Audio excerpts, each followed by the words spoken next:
नमस्ते बच्चों। RS configuration हमने फिशर प्रोजेक्शन में ऑलरेडी पढ़ लिया है, तो आज हम पढ़ने वाले हैं आरएस कॉन्फ़िगरेशन वेज डैश में। अब पहले मैं वेज डैश वाले स्ट्रक्चर आपको देखना सिखाता हूं, फिर मैं उसमें आरएस कॉन्फ़िगरेशन लिखना सिखाता हूं। आज के ही लेक्चर में इनैंसियोमर डाइस्टीरियोमर पढ़ेंगे। आज के ही लेक्चर में हम मीजो कंपाउंड पढ़ेंगे। ठीक है, बहुत इंपॉर्टेंट लेक्चर है क्योंकि डायरेक्टली एग्जाम में क्वेश्चन आता है और बहुत आसान करके बेटा आपको पढ़ा दिया, बहुत ज्यादा ही आसान कर दिया है। आप देखोगे फिर मजा आएगा। आ जाओ, तो आज का जो पहला टॉपिक है बच्चों वो है RS configuration on veg dash. अब सबसे पहले मैं वेज डैश आपको सिखाता हूं कि वेज डैश कॉन्फ़िगरेशन होता कैसे है। ये है कार्बन, कायरल कार्बन आप जानते हो। तो बेटा कायरल कार्बन क्या है? तो एक कार्बन के 4 डिफरेंट बॉन्ड बने हो, 4 डिफरेंट ग्रुप से बॉन्ड बने हो, दैट इज कायरल कार्बन। अब ये वाला कार्बन को मुझे कायरल बनाना है, तो मैं क्या करूंगा, चारों डिफरेंट कर दूंगा। ये देखो आपके पास ए बी सी और डी, चारों डिफरेंट हो गए, कायरल कार्बन है। अब ये 2D प्रोजेक्शन है। अब इसी को 3D में कैसे दिखाते हैं, आओ दिखाता हूं। अब मैं एक रियल एग्जांपल लेता हूं आपको। जैसे कार्बन से बेटा ये CHO जोड़ा है, कार्बन से ये CHO जोड़ा है, कोई दिक्कत नहीं है सर। एक बॉन्ड हमने दिखा दिया, अल्डिहाइड ग्रुप जुड़ा है। दूसरा मेरे पास बेटा अल्कोहल ग्रुप यहां पे मैंने दिखा दिया CH2OH, ये अल्कोहल ग्रुप जुड़ा हुआ है। पहला क्या जुड़ा है सर? 4 में से 2 आपने दिखा दिया, एक CHO और एक अल्कोहल। ठीक है, अब कार्बन के 4 वैलेंसी होते हैं। अब उसको 3D में दिखाने का तरीका कैसा है? दूसरा वैलेंसी हम ऐसे दिखाते हैं, वेज। वेज का मतलब है कि सर ये वाला जो है वो प्लेन से बाहर आ रहा होगा मतलब अगर ये कार्बन बोर्ड पे चिपका है तो ये एल्डिहाइड भी बोर्ड पे चिपका है, लाइन से जुड़ा हुआ है। उसी तरह ये अल्कोहल भी बोर्ड पे चिपका हुआ है, लाइन से जुड़ा हुआ है। लेकिन जो तीसरा वैलेंसी है वो बोर्ड से बाहर आ रहा होगा कुछ इस तरह से। आप समझ पा रहे हैं? बोर्ड से बाहर आ रहा होगा कुछ इस तरह से। और यहां पे बेटा आपको simple OH group, alcohol functional group जुड़ गया। और चौथा ग्रुप कैसे दिखाते हैं, याद करो मैंने ट्राइपॉड स्टैंड की तरफ बना रखा था कि 2 पैर अंदर की तरफ और 1 पैर बाहर की तरफ। तो वो ये वही तो है, ये sp3 ही तो है, ये टेट्राहेड्रल ही तो है। एक बाहर की तरफ आ रहा है और 2 अंदर की तरफ है। और जो जो डैश है उसका, उस पे हाइड्रोजन लगा हुआ है। वेज का मतलब ये 3D में कंपाउंड को दिखाने का तरीका है। ये है वही चीज बेटा, कायरल कार्बन। ये जो हम पहले पढ़ रहे थे कार्बन की 4 वैलेंसी sp3 टेट्राहेड्रल, ये वही है। बस अब हमने क्या किया, वेज डैश स्ट्रक्चर में क्या दिखाते हैं, 3D प्रोजेक्शन है। इस कंपाउंड को वेज डैश का मतलब है कि सर हमने कंपाउंड को 3D में प्रोजेक्ट कर दिया, 3D में दिखा दिया। प्रोजेक्ट करना मतलब दिखा देना। ये वेज का मतलब समझते हो? वेज का मतलब है बेटा आउट ऑफ प्लेन। इस कार्बन से अल्कोहल OH जो है वो out of the plane, plane से बाहर, मतलब इस कार्बन से बाहर की तरफ अल्कोहल निकल रहा होगा। और हाइड्रोजन मतलब इस बोर्ड से पीछे की तरफ धंसा हुआ है। ये समझना आया? वेज डैश का मतलब इनसाइड द, डैश का मतलब होता है बेटा इनसाइड द प्लेन। तो पहले तो मैंने वेज डैश सिखाया कि होता क्या है, अभी आरएस कॉन्फ़िगरेशन नहीं चालू किया। वेज डैश सिखाया कि भाई 4 वैलेंसी होती है कार्बन की, 2 वैलेंसी प्लेन में होते हैं, 1 वैलेंसी बाहर की तरफ निकल रही होती है और दूसरी वैलेंसी अंदर की तरफ होती है। यही होता है sp3 tetrahedral. This is the real 3D structure, इसीलिए उसको नॉन प्लेनर स्ट्रक्चर बोलते हैं। ठीक है, कार्बन की जो 4 वैलेंसी होती है उसमें 2 वैलेंसी बोर्ड के प्लेन में, 1 वैलेंसी बाहर की तरफ, 1 वैलेंसी अंदर की तरफ, ऐसे एडजस्टेड होता है। अब ये आपको वेज डैश समझ में आ गया। अब मैं दिखाता हूं कि वेज डैश वाले स्ट्रक्चर में कैसे आप फिशर बना पाओगे। वेज डैश वाले स्ट्रक्चर से कैसे नहीं, वेज डैश वाले स्ट्रक्चर से कैसे आप आरएस कॉन्फ़िगरेशन लिख पाओगे। तो आ जाओ, वेज डैश वाले से आरएस कॉन्फ़िगरेशन, यहां पे ऊपर हेडिंग डालो आरएस इन वेज डैश। अब इसमें 2 केस बनता है। पहले वही दोनों केस लिख लो, समझ में आए ना आए, लेकिन जैसे ही मैं उसको एग्जाम्पल में लगवा दूंगा आपको समझ आ जाएगा। लेकिन पहले दोनों केस लिखना है कि बेटा 2 केस अराइज होते हैं वेज डैश में। पहला, वही सेम चीज करना है, प्रायोरिटी डिसाइड करनी है। अगर 4th प्रायोरिटी ग्रुप डैश पे है तो क्या होगा, लिखो उसको। पहला केस बनता है if 4th priority group is on dash. पहला केस बनता है if 4th priority group is on dash. If fourth priority group is on dash, ये हो गया आपके पास आरएस कॉन्फ़िगरेशन वेज डैश में कि फोर्थ प्रायोरिटी ग्रुप किस पे है, डैश पे है। और दूसरा केस ये बनता है कि if fourth priority group not on dash. अच्छा सर ऐसा क्यों होता है, ये केसेस बने क्यों? If fourth priority group is not on dash. आप याद करो मैंने फिशर में भी तो यही पढ़ा था। फिशर में बोला था कि fourth priority group on horizontal line या वर्टिकल लाइन, वो दो केसेस बनाए थे। तो सारा गेम फोर्थ प्रायोरिटी का है, उसी के बेसिस पे हम नाम लिखते हैं।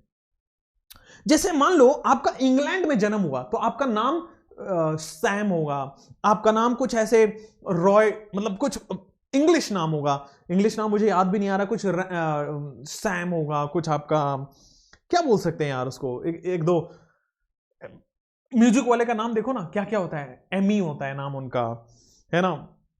अब छोड़ो, फॉरेनर नाम याद नहीं आ रहा तो। और अगर आप इंडिया में जन्म लेते हो तो गोलू मोलू छोटू मोटू ये सब नाम होता है, ठीक है। अगर आप यही पाकिस्तान में चले जाओ तो वहां अलग नाम है, उर्दू नाम है, अशरफ नाम होगा आपका, वो मोहम्मद नाम होगा आपका। इसी तरह आप कहीं एकदम क्रिश्चियन में चले जाओ तो वहां अलग टाइप से नाम होता है, राइट। वहां पे विलियम नाम होगा, पूरा एकदम एग्जैक्ट इंग्लिश नाम विलियम हो जाएगा, सैमसन हो जाएगा नाम आपका। तो नाम रखने का एक वे डिसाइडेड होता है, उसी तरह ऑर्गेनिक कंपाउंड का भी नाम रखने का एक वे डिसाइडेड होता है। और वो डिसाइडेड है फोर्थ प्रायोरिटी के बेसिस पे कि अगर फोर्थ प्रायोरिटी डैश पे है तो क्या नाम होगा, फोर्थ प्रायोरिटी डैश पे नहीं है, इज नॉट ऑन डैश, तो फिर क्या नाम होगा, इज नॉट ऑन डैश। अगर फोर्थ प्रायोरिटी ग्रुप डैश पे है तो बेटा 1 प्रायोरिटी से 2 प्रायोरिटी से 3 प्रायोरिटी पे जाओ। 1 से 2 से 3 गए, अगर बेटा क्लॉकवाइज आ रहा है तो दैट मींस ये आर कॉन्फ़िगरेशन है, अगर एंटी क्लॉकवाइज आ रहा है तो दैट मींस ये एस कॉन्फ़िगरेशन है। बोलो क्लियर है क्या? आगे बढ़ जाते हैं, आगे बढ़ जाते हैं। Fourth priority group is not and. दूसरा, अगर मान लो फोर्थ प्रायोरिटी डैश पे नहीं है तो क्या करना है? अगर फोर्थ प्रायोरिटी ग्रुप डैश पे नहीं है तो आपको फोर्थ प्रायोरिटी ग्रुप को डैश पे लाना है। लिखो यहां पे, if fourth priority group not on dash then make interchange. तो फिर आपको क्या करना है बेटा? इंटरचेंज बनाना, make interchange between fourth priority group, then make interchange between fourth priority group and.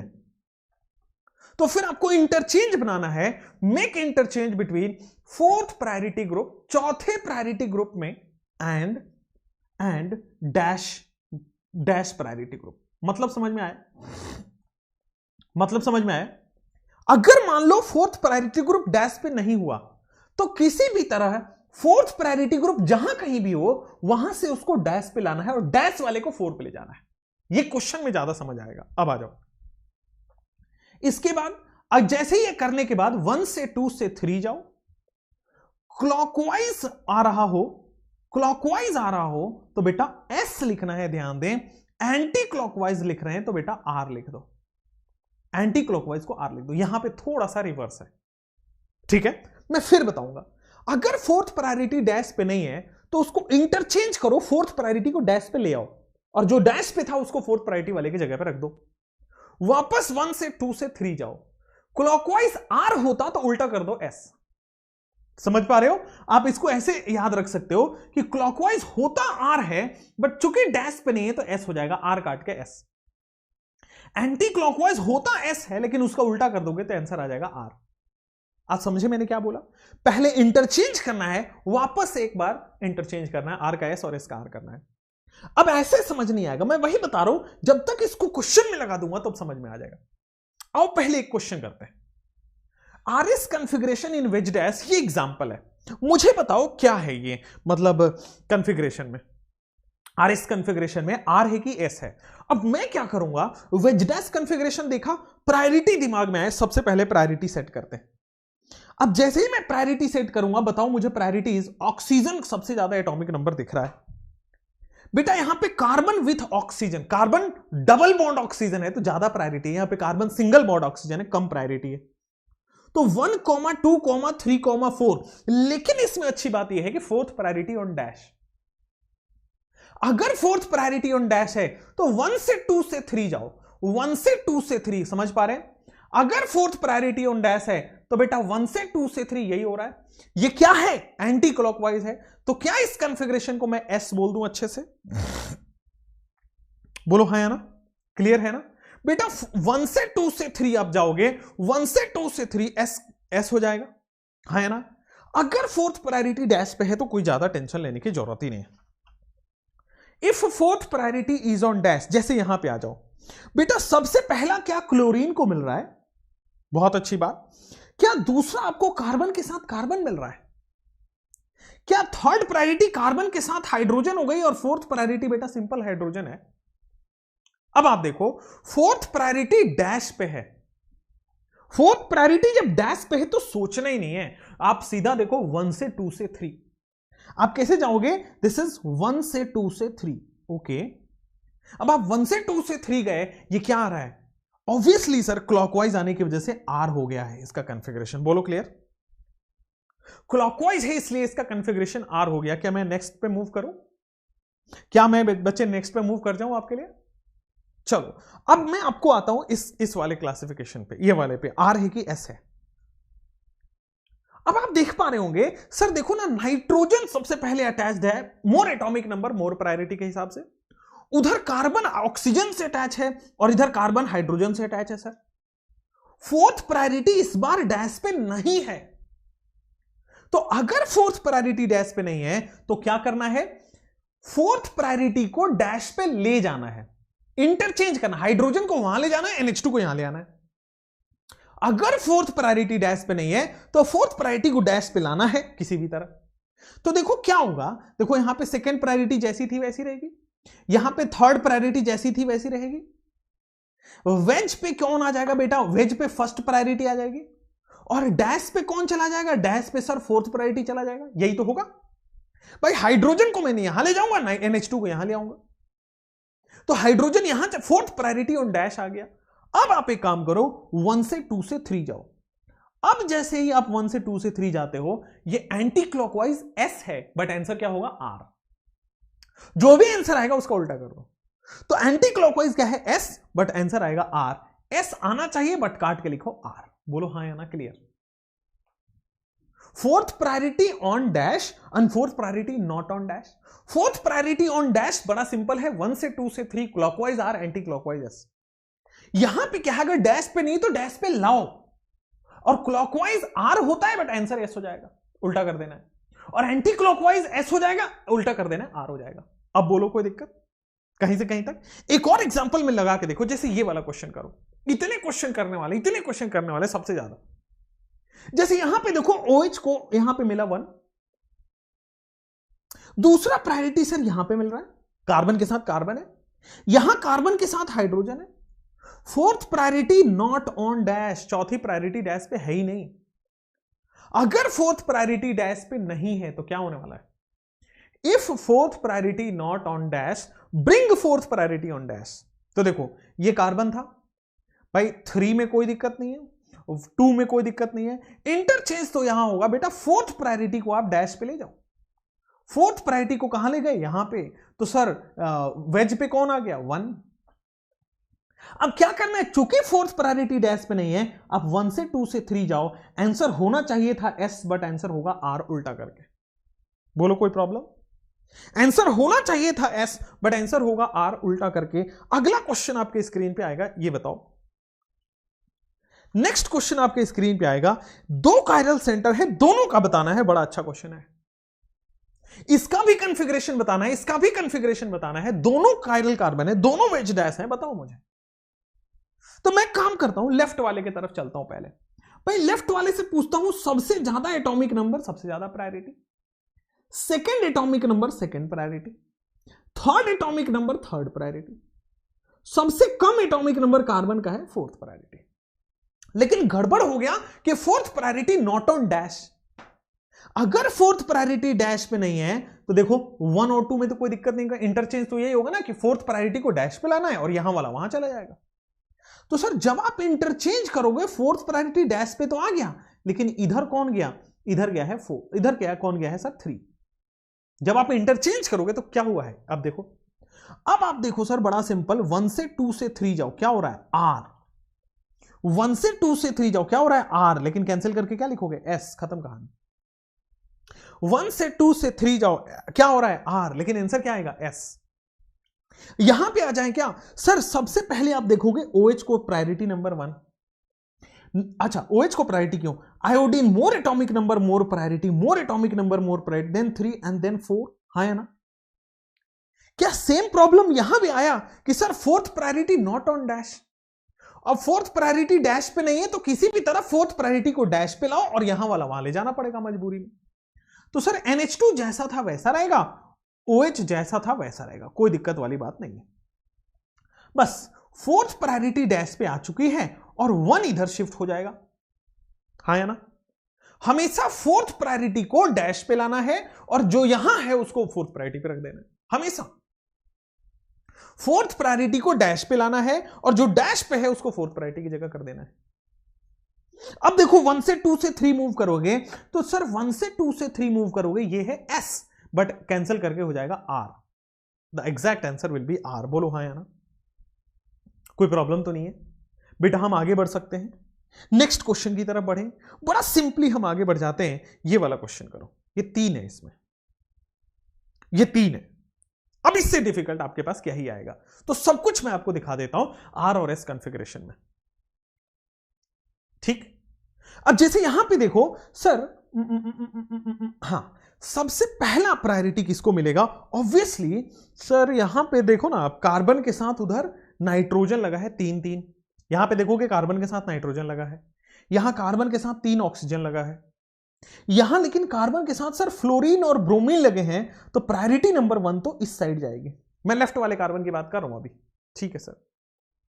दूसरी प्रायोरिटी सर कार्बन के साथ ऑक्सीजन वाले को जाएगी, तीसरी प्रायोरिटी सर कार्बन के साथ नाइट्रोजन वाले को जाएगी, चौथी प्रायोरिटी सर डैश पे है। If fourth priority on dash, 1 से 2 से 3 मूव करो बेटा, एंटी क्लॉकवाइज S हो जाएगा, नहीं हो जाएगा। So this is anti clockwise S, कोई प्रॉब्लम नहीं, आगे बढ़ जाए। This is anti clockwise S, कोई प्रॉब्लम नहीं, आगे बढ़ जाते हैं, हाँ या ना, बोलो बहुत बढ़िया।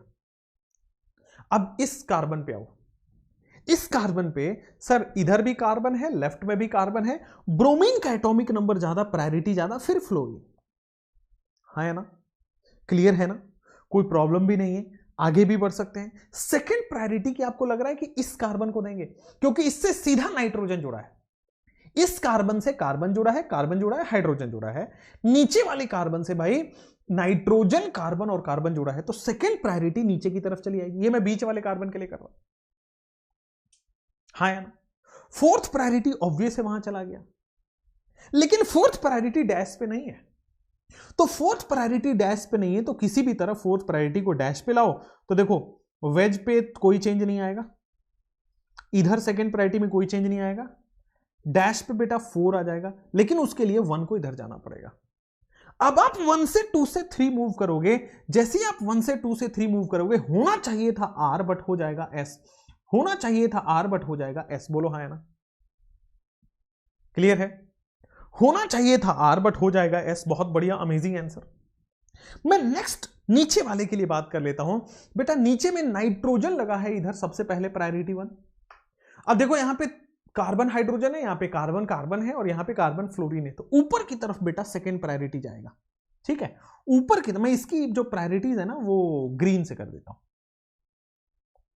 चलो यहां पे आ जाओ बेटा, इसको प्रायोरिटी नंबर 1 दिया, ऊपर की तरफ आपकी प्रायोरिटी 2 चल जाएगी, कार्बन का कार्बन जुड़ा हुआ है, कार्बन का हाइड्रोजन जुड़ा है, 1 2 3 4, 4 प्रायोरिटी इज ऑन डैश। 1 से 2 से 3 मूव करो बेटा, क्लॉकवाइज को आंसर लिख दोगे R, बोलो हाँ या ना। तो ये हो गया बेटा आपके लिए R, this will be S, तो S S और R, कोई दिक्कत नहीं है, बिल्कुल सही आंसर है। और देखो वेज डैश बड़ा आसान है, जैसे फिशर में था कि वर्टिकल पे है तो 1 से 2 से 3, और हॉरिजॉन्टल पे है 1 से 3। वेज डैश में है कि अगर डैश पे है तो 1 से 2 से 3, और अगर वेज डैश पे नहीं है तो डैश पे लाओ, और 1 2 3 से जो आंसर आ रहा है उसका उल्टा, 1 2 3 से जो आंसर आ रहा है उसका उल्टा कर दो। अगर R आ रहा है तो S बोलना है, S आ रहा है तो R बोलना है, कोई प्रॉब्लम कोई परेशानी नहीं होगी। चलिए नेक्स्ट हम आ जाते हैं इनैंशियोमर पे। इनैंशियोमर क्या होता है आइए समझाता हूं। इनैंशियोमर समझेंगे, फिर डाइस्टीरियोमर समझेंगे, फिर मीजो कंपाउंड समझेंगे, और आपके मतलब आज जाके फील होगा कि आइसोमेरिज्म में यही तो पूछा जाता था। चलो, इनैंशियोमर्स क्या है, आइए बड़े गौर से समझते हैं। What are enantiomers? अगला हेडिंग डालेंगे आप, इनैंशियोमर। इनैंशियोमर। अब मैंने बहुत पहले जब पीओएस यूएस पढ़ा रहा था तो वहां पे आपको बताया था इनैंशियोमर क्या होते हैं। तो बहुत इजीली मैं आपको बताऊं इनैंशियोमर क्या होते हैं। इनैंशियोमर वो हैं जो non superimposable mirror image है, वो इनैंशियोमर है। मतलब इस हाथ का मिरर इमेज ये नहीं हो सकता। मैं इस हाथ को उखाड़ लेता हूं और इस पे इंपोज करता हूं, क्या ये ढक गया? नहीं ढक पाया, दोनों अंगूठे दिख रहे हैं। ये नहीं ढक पाया, दोनों अंगूठे दिख रहे हैं। क्लियर हुआ? This is non superimposable mirror image. Clear है? मतलब मैंने आपको बताया था ए का ए ये सुपर इंपोजेबल है, ए पूरा पूरा ढक पाएगा। लेकिन क्यू का इमेज जो बना है, वो क्यू बना है, वो ढक नहीं पाएगा इन दूसरे को, नॉन सुपर। तो इनैंशियोमर का मतलब होता है two images, two non superimposable mirror image are enantiomers. ठीक है ना? यहां पे लिखो two non superimposable mirror images, two non superimposable, two non superimposable mirror image, two non-superimposable mirror image are called enantiomer. ठीक है ना? Two non-superimposable mirror image are called enantiomers of each other. एक दूसरे के वो क्या है? enantiomer, each other. जैसे होते हैं ना, दो जुड़वे भाई हो जाते हैं, एकदम सिमिलर दिखते हैं, एक दूसरे के जुड़वे भाई, ये इसका जुड़वा भाई, ये इसका जुड़वा भाई है। उसी तरह दोनों नॉन सुपर इंपोजेबल, ये इस पे नहीं चिपका सकते, ये इस पे नहीं चिपका सकते, तो दोनों आपस में एक दूसरे के non superimposable mirror image है।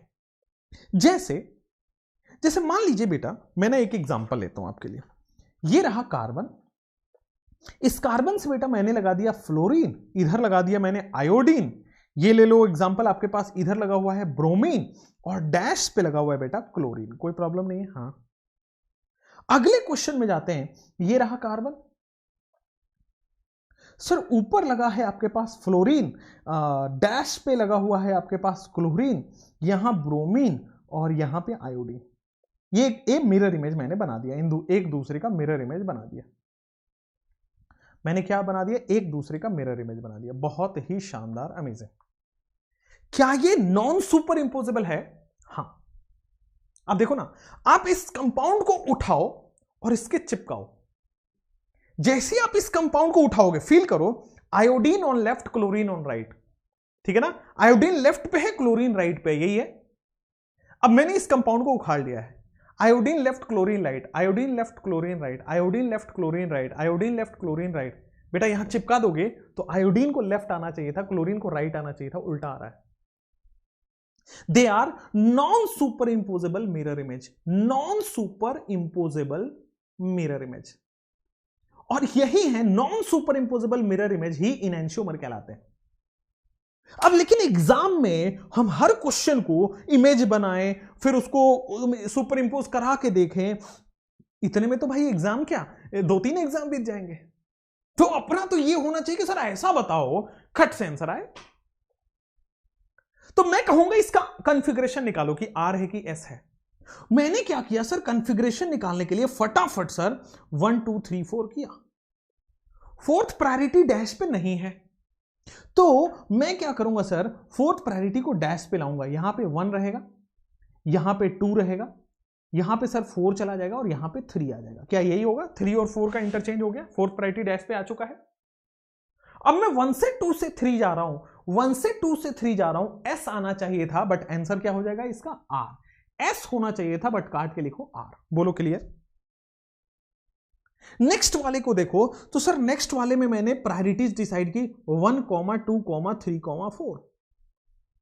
हां sir 1, 2, 3, fourth priority not on dash, तो सर 1 तो यहीं रहेगा, 2 भी यहीं रहेगा, फोर्थ प्रायोरिटी को डैश पे लाए और 3 को जबरदस्ती वहां भेज दिया। अगेन फोर्थ प्रायोरिटी डैश पे नहीं है, 1 से 2 से 3 जाओ, 1 से 2 से 3 जाओगे, क्या आएगा? आर। आना चाहिए था R बट हो जाएगा S। बोलो क्लियर है?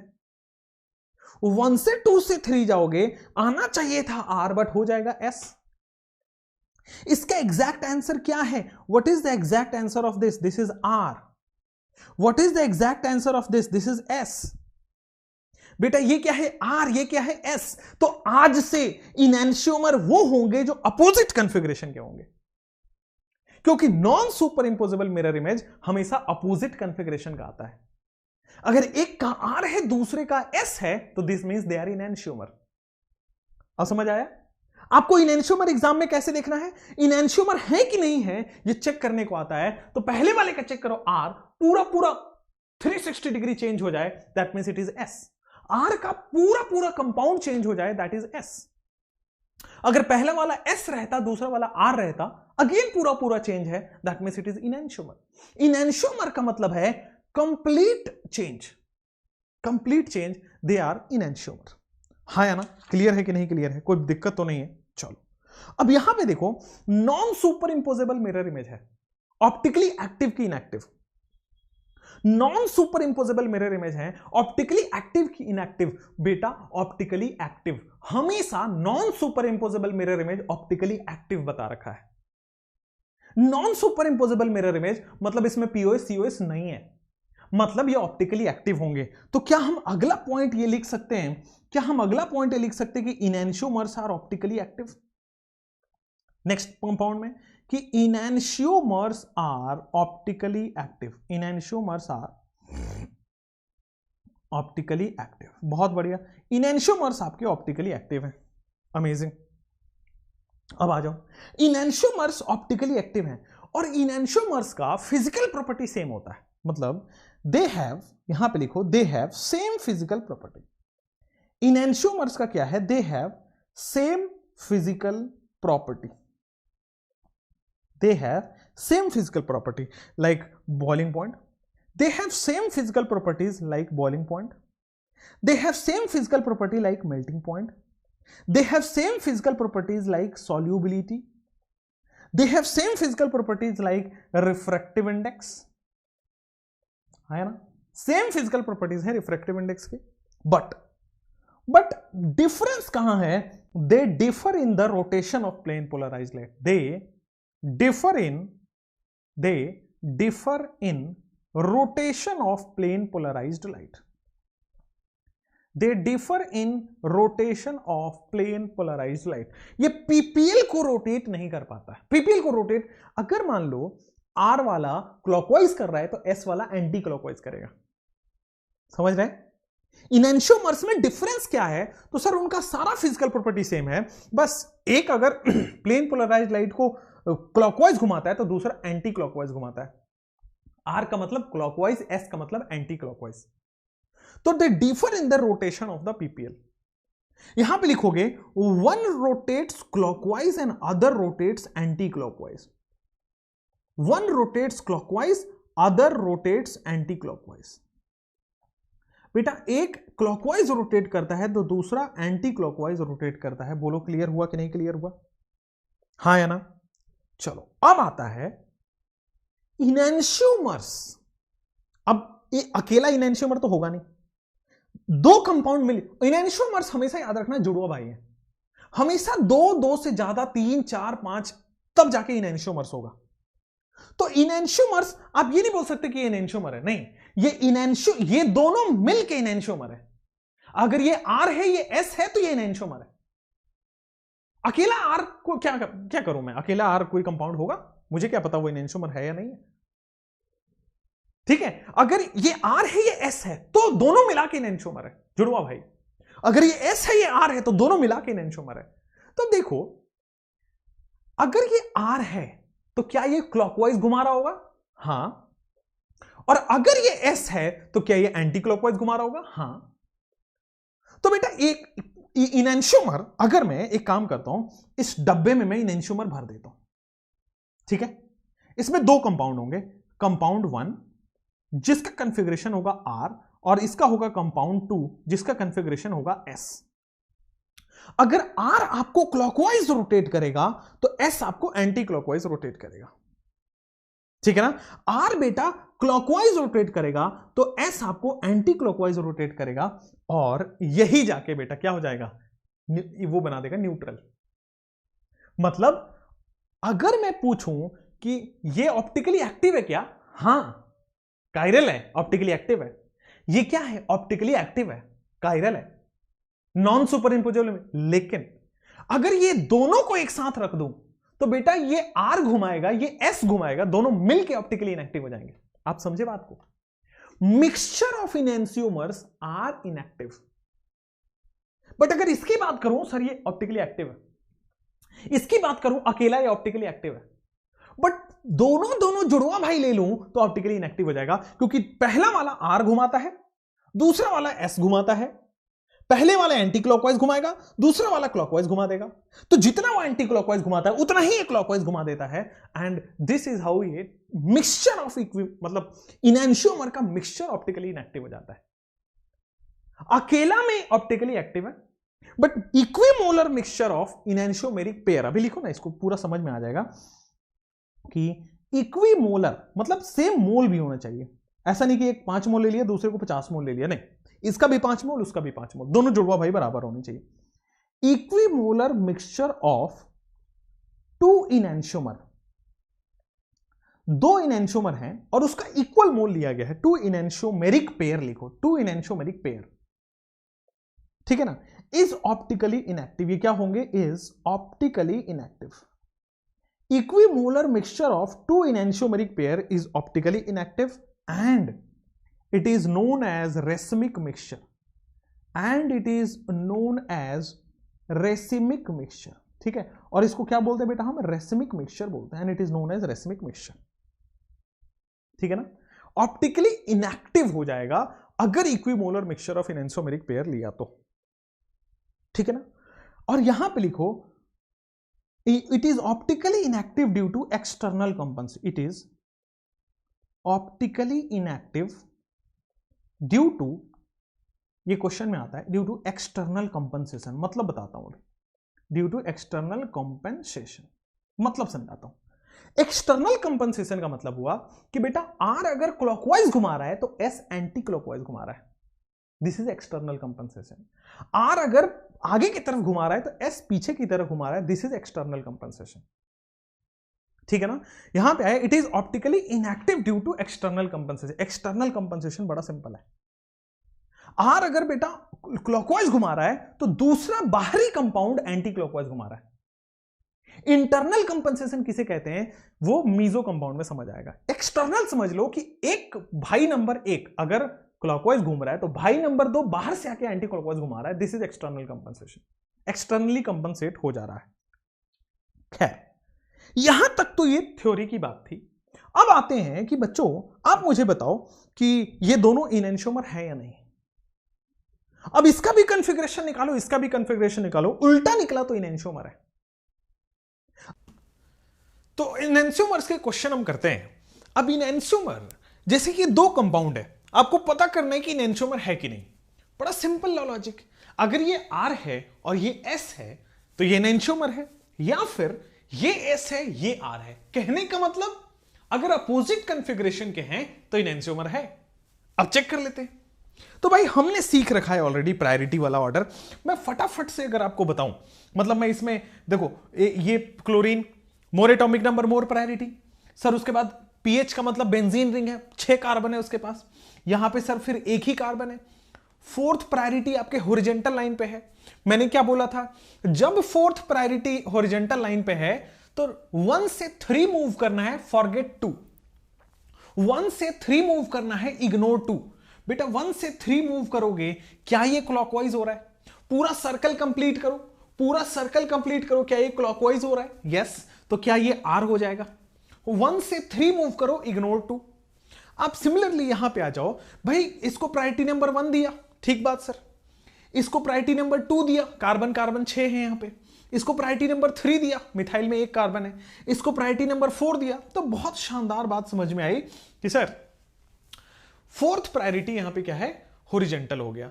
तो 1 से 3 मूव करो, इग्नोर 2। तो बेटा 1 से 3 मूव करेंगे, 1 से 3 एक बार मूव तो करो। 1 से 3 मूव तो करो। ये कैसा बन रहा है सर्किल, 1 से 3 मूव तो करो, इग्नोर 2 को इग्नोर करना होता है। तो बेटा ये क्या S हो गया एंटी क्लॉकवाइज, ये R हो गया क्लॉकवाइज की वजह से, ये S हो गया एंटी क्लॉकवाइज की वजह से। क्या ये इनएंशियोमर है? हां है, यस दे आर इनएंशियोमर। अगर इन दोनों कंपाउंड के बीच में रिलेशन पूछा जाए, ये इनएंशियोमर है या आइडेंटिकल है, आइडेंटिकल किस केस में होगा? दोनों R हो जाए, दोनों ही S हो जाए। इनएंशियोमर कैसे देखोगे? R का S हो जाए, S का R हो जाए, पता तो करो इन दोनों में। तो सर क्लोरीन प्रायोरिटी नंबर 1 हो गया, कार्बन प्रायोरिटी नंबर 2 हो गया, हाइड्रोजन ड्यूटेरियम में ड्यूटेरियम की प्रायोरिटी ज्यादा, हाइड्रोजन की प्रायोरिटी कम। भाई लगे हाथों में यहां भी प्रायोरिटी अगर दे दूं 1 2 3 4 हो गया। Sir fourth priority horizontal line पे है, 1 से 3 मूव करना है, इग्नोर 2। 1 से 3 मूव करो बेटा, क्लॉकवाइज बन रहा है, R हो गया, बहुत बढ़िया सर। अगले वाले केस में सर 1 से 3 मूव करना है, इग्नोर 2। 1 से 3 मूव करना है, इग्नोर 2। 1 से 3 मूव करना है, इग्नोर 2। तो क्या ये S बन रहा है? तो यस दे आर इनएंशियोमर। इन दोनों के बीच में क्या रिलेशन है? तो सर ये दोनों के दोनों कंपाउंड इनएंशियोमर है। इन पहले वाले इन दोनों के कंपाउंड में क्या रिलेशन है? तो इन दोनों के बीच में नथिंग, दे आर इनएंशियोमर। ये इनएंशियोमर है, अगला वाला इनएंशियोमर है, इन दोनों के बीच में क्या रिलेशन है? तो सर बड़ा सिंपल लग रहा है अब तो। कार्बन के साथ क्लोरीन है, कार्बन के साथ हाइड्रोजन है, ड्यूटेरियम और हाइड्रोजन को फोर्थ प्रायोरिटी। मैं अगला कहानी आपको कह दूं बेटा कि यहां पे carbon priority number 1, priority number 2, priority number 3, priority number 4, दोनों ही केस में हॉरिजॉन्टल लाइन पे है फोर्थ प्रायोरिटी। 1 से 3 मूव करना है, इग्नोर 2। तो बेटा जी मैं अगर 1 से 3 मूव करता हूं, इग्नोर 2, तो क्या ये क्लॉकवाइज हो गया? अगर ये क्लॉकवाइज हो गया तो R होगा ना? हां भाई। यहां पे आ जाओ भाई, 1 से 3 मूव करना है, इग्नोर 2। 1 से 3 मूव करना है, इग्नोर 2, तो S हो गया। तो अगर एक R है, 2 S है, तो दूसरा S है, तो क्या ये इनएंशियोमर कहलाएंगे? बिल्कुल सही बात है। अगर R है, S है, अगला क्वेश्चन पे चले जाते हैं। बताओ बेटा इन दोनों में, यहां पे बेटा ऑक्सीजन है, ये फ्लोरीन है, ये कार्बन है, ये हाइड्रोजन है। मोर एटॉमिक नंबर मोर प्रायोरिटी के हिसाब से 1 2 प्रायोरिटी सेट हो गई। फिर मोर एटॉमिक नंबर मोर प्रायोरिटी के हिसाब से बेटा प्रायोरिटी सेट हो गई है। सिमिलर कंडीशन में this is 1, this is 2, this is 3, this is 4। 1 से 3 मूव करोगे, इग्नोर 2। 1 से 3 मूव करोगे, इग्नोर 2। मेरे हिसाब से बेटा R हो रहा है। यहां पे आ जाओ, 1 से 3 मूव करोगे, इग्नोर 2। बेटा हम इधर से नहीं जा सकते, 2 होके चले जाएंगे, हमें 2 को इग्नोर करना है। तो 1 से 3 मूव करोगे, इग्नोर 2। 1 से 3 मूव करोगे, इग्नोर 2। R हो गया क्या? दोनों R हो गए। इन दोनों में क्या रिलेशन है? तो सर इन दोनों में हमारा आइडेंटिकल रिलेशन है, दोनों कंपाउंड सेम है, दोनों कंपाउंड सेम है, दोनों R हो गए हैं। आंख बंद करके बोल दो, दोनों कंपाउंड सेम है, कोई दिक्कत तो नहीं है, समझ में आ रहा है? अगला क्वेश्चन यहां पे देखोगे कि सर इनमें रिलेशन बताओ आप। बहुत सही सही, मतलब आपके 4 5 6 क्वेश्चन करोगे। ये इनएंशियोमर है, क्या आइडेंटिकल है? अभी ये 2 समझो, फिर आगे जाके मैं डाइस्टीरियोमर बता दूंगा, फिर उसके अगले में जाके मैं मीजो बता दूंगा, और फिर आपका ये वाला पार्ट खत्म हो जाएगा। अब आओ यहां पे। तो सर सबसे पहले देखो, क्लोरीन की प्रायोरिटी ज्यादा, ऊपर भी कार्बन नीचे भी कार्बन, बट ऊपर ऑक्सीजन भी है नीचे नहीं है। बोलो क्लियर हुआ? क्या सेम कहानी से मैं 1, 2, 3, 4 कर देता हूं? फोर्थ प्रायोरिटी हॉरिजॉन्टल लाइन पे है, 1 से 3 मूव करो, इग्नोर 2। 1 से 3 मूव करो, इग्नोर 2। 1 से 3 मूव करो, इग्नोर 2। क्या ये बेटा एंटी क्लॉकवाइज हो रहा है? S हो जा रहा है क्या? अगला क्वेश्चन में देखो, मेरे हिसाब से ये क्या होने वाले हैं? देखो फोर्थ प्रायोरिटी इस बार वर्टिकल पे है, फोर्थ प्रायोरिटी वर्टिकल पे है, तो 1 से 2 से 3 जाएंगे। फोर्थ प्रायोरिटी वर्टिकल पे है, 1 से 2 से 3, मेरी उंगलियों का निशान देखो, एंटी क्लॉकवाइज 1 से 2 से 3 एंटी क्लॉकवाइज। बेटा ये भी S हो गया। अगर दोनों S हो जाएं तो क्या हो जाएगा? आइडेंटिकल। तो इनएंशियम और आइडेंटिकल में अभी तक के आपके क्लियर कॉन्सेप्ट हो गया। R का S हो जाता है या S और R हो जाता है तो इनएंशियमर, RR हो जाए, SS हो जाए तो आइडेंटिकल। लगे हां तो बताओ तो क्या आप ये प्रायोरिटी बता पा रहे हो सर? हां। क्या इसकी प्रायोरिटी बता पा रहे हो? हां। क्या सर हाइड्रोजन और ड्यूटेरियम में प्रायोरिटी डिसाइडेड है ऑलरेडी? ये हम बहुत पहले सर कर चुके हैं, इसमें तो टाइम लगना ही नहीं चाहिए। सर यहां पे फोर्थ प्रायोरिटी कहां है? हॉरिजॉन्टल लाइन पे। कैसे मूव करोगे? 1 से 3 इग्नोर 2। बेटा 1 से 3 इग्नोर 2, 1 से 3 इग्नोर 2। बेटा 1 से 3 मूव करोगे, ये क्या है? एंटी क्लॉकवाइज, इग्नोर 2, बेटा एस हो गया। अगले क्वेश्चन की तरफ मूव करते हैं। सर जी ये देखो 1, अच्छा फोर्थ प्रायोरिटी वर्टिकल पे है, तो आप 1 से 2 से 3 मूव करोगे, 1 से 2 से 3 मूव करोगे, सर ये आर हो गया। प्यारे प्यारे नमूनों, अगर उल्टा हो जाता है तो क्या ये इनएंशियोमर की कैटेगरी में आ जाते हैं? ये दोनों क्या है? इनएंशियोमर। अच्छा एक क्वेश्चन दाग दो, क्वेश्चन दाग देता हूं कि सर इन दोनों को क्या बोलेंगे? ये दोनों आपस में क्या है? इनएंशियोमर। ये इसका जुड़वा भाई, ये इसका जुड़वा भाई, ये इसका इनएंशियोमर, ये इसका इनएंशियोमर। हां, इन दोनों को साथ में क्या बोलेंगे? इनएंशियोमेरिक पेयर। ये दोनों को साथ में क्या बोल देंगे बच्चा जी? इन दोनों को साथ में बोल देंगे सर दे आर इनएंशियोमेरिक पेयर। अच्छा सर दे आर इनएंशियोमेरिक पेयर। अब चूंकि दे आर इनएंशियोमेरिक पेयर तो क्या हो जाएंगे? सर ये अगर आर एस रोटेट कर रहा है एंटी क्लॉकवाइज, तो ये आर रोटेट कर रहा है क्लॉकवाइज। ये अगर प्लेन पोलराइज्ड लाइट को इधर घुमा रहा है तो दूसरा वाला वापस घुमा दे रहा है क्लॉकवाइज। ये वाला एंटी क्लॉकवाइज घुमा रहा है तो ये वाला क्लॉकवाइज घुमा दे रहा है। अरे सर तो कुल मिला के ऑप्टिकली इनएक्टिव कर देगा। यस, इनएंशियोमर पेयर जो है इन दोनों को मिला के ऑप्टिकली इनएक्टिव हो जाते हैं। External compensation. ठीक है सर, इन दोनों के बारे में आपके क्या ख्याल है? इन दोनों के बारे में क्या ख्याल है? थोड़ा सोच समझ के करना, बहुत सही है। चलो और बताओ सर। आप आंख देखते ही CWH हाँ बताओ। अब जैसे ही आप कोशिश करोगे कि सर हम एक काम करते हैं, प्रायोरिटी दे देते हैं, एस और आर निकाल देते हैं, लेकिन मैं कहूंगा common sense is not common. बेटा इस स्ट्रक्चर को क्या मैं ऐसे लिख सकता हूं? हाइड्रोजन कार्बोक्सिलिक एसिड, यही तो होता है C double bond OH। Sir alcohol OH ही तो होता है, ये देखो ना। सर नीचे देखो ना, क्लोरीन हमने ऐसे लिख दिया, बात सही है क्या? चलो सर एक काम करते हैं, यहां पे आ जाओ, oxygen C double bond O और फिर बेटा हाइड्रोजन है। यहां पे आ जाओ, क्या क्लोरीन लग रहा है? यहां पे आ जाओ, क्या हाइड्रोजन लग रहा है? यहां पे आ जाओ, क्या OH लग रहा है? तो सर जी मजा नहीं आ रहा है। सर ये देखो ना, कार्बन से कनेक्टेड है और ये ऑक्सीजन से कनेक्टेड है। क्या आपको ये फील नहीं आ रहा कि सर COOH कार्बोक्सिलिक एसिड है, COOH कार्बोक्सिलिक एसिड है? क्या आपको ये फील नहीं आ रहा कि सर जी ये तो एस्टर हो गया,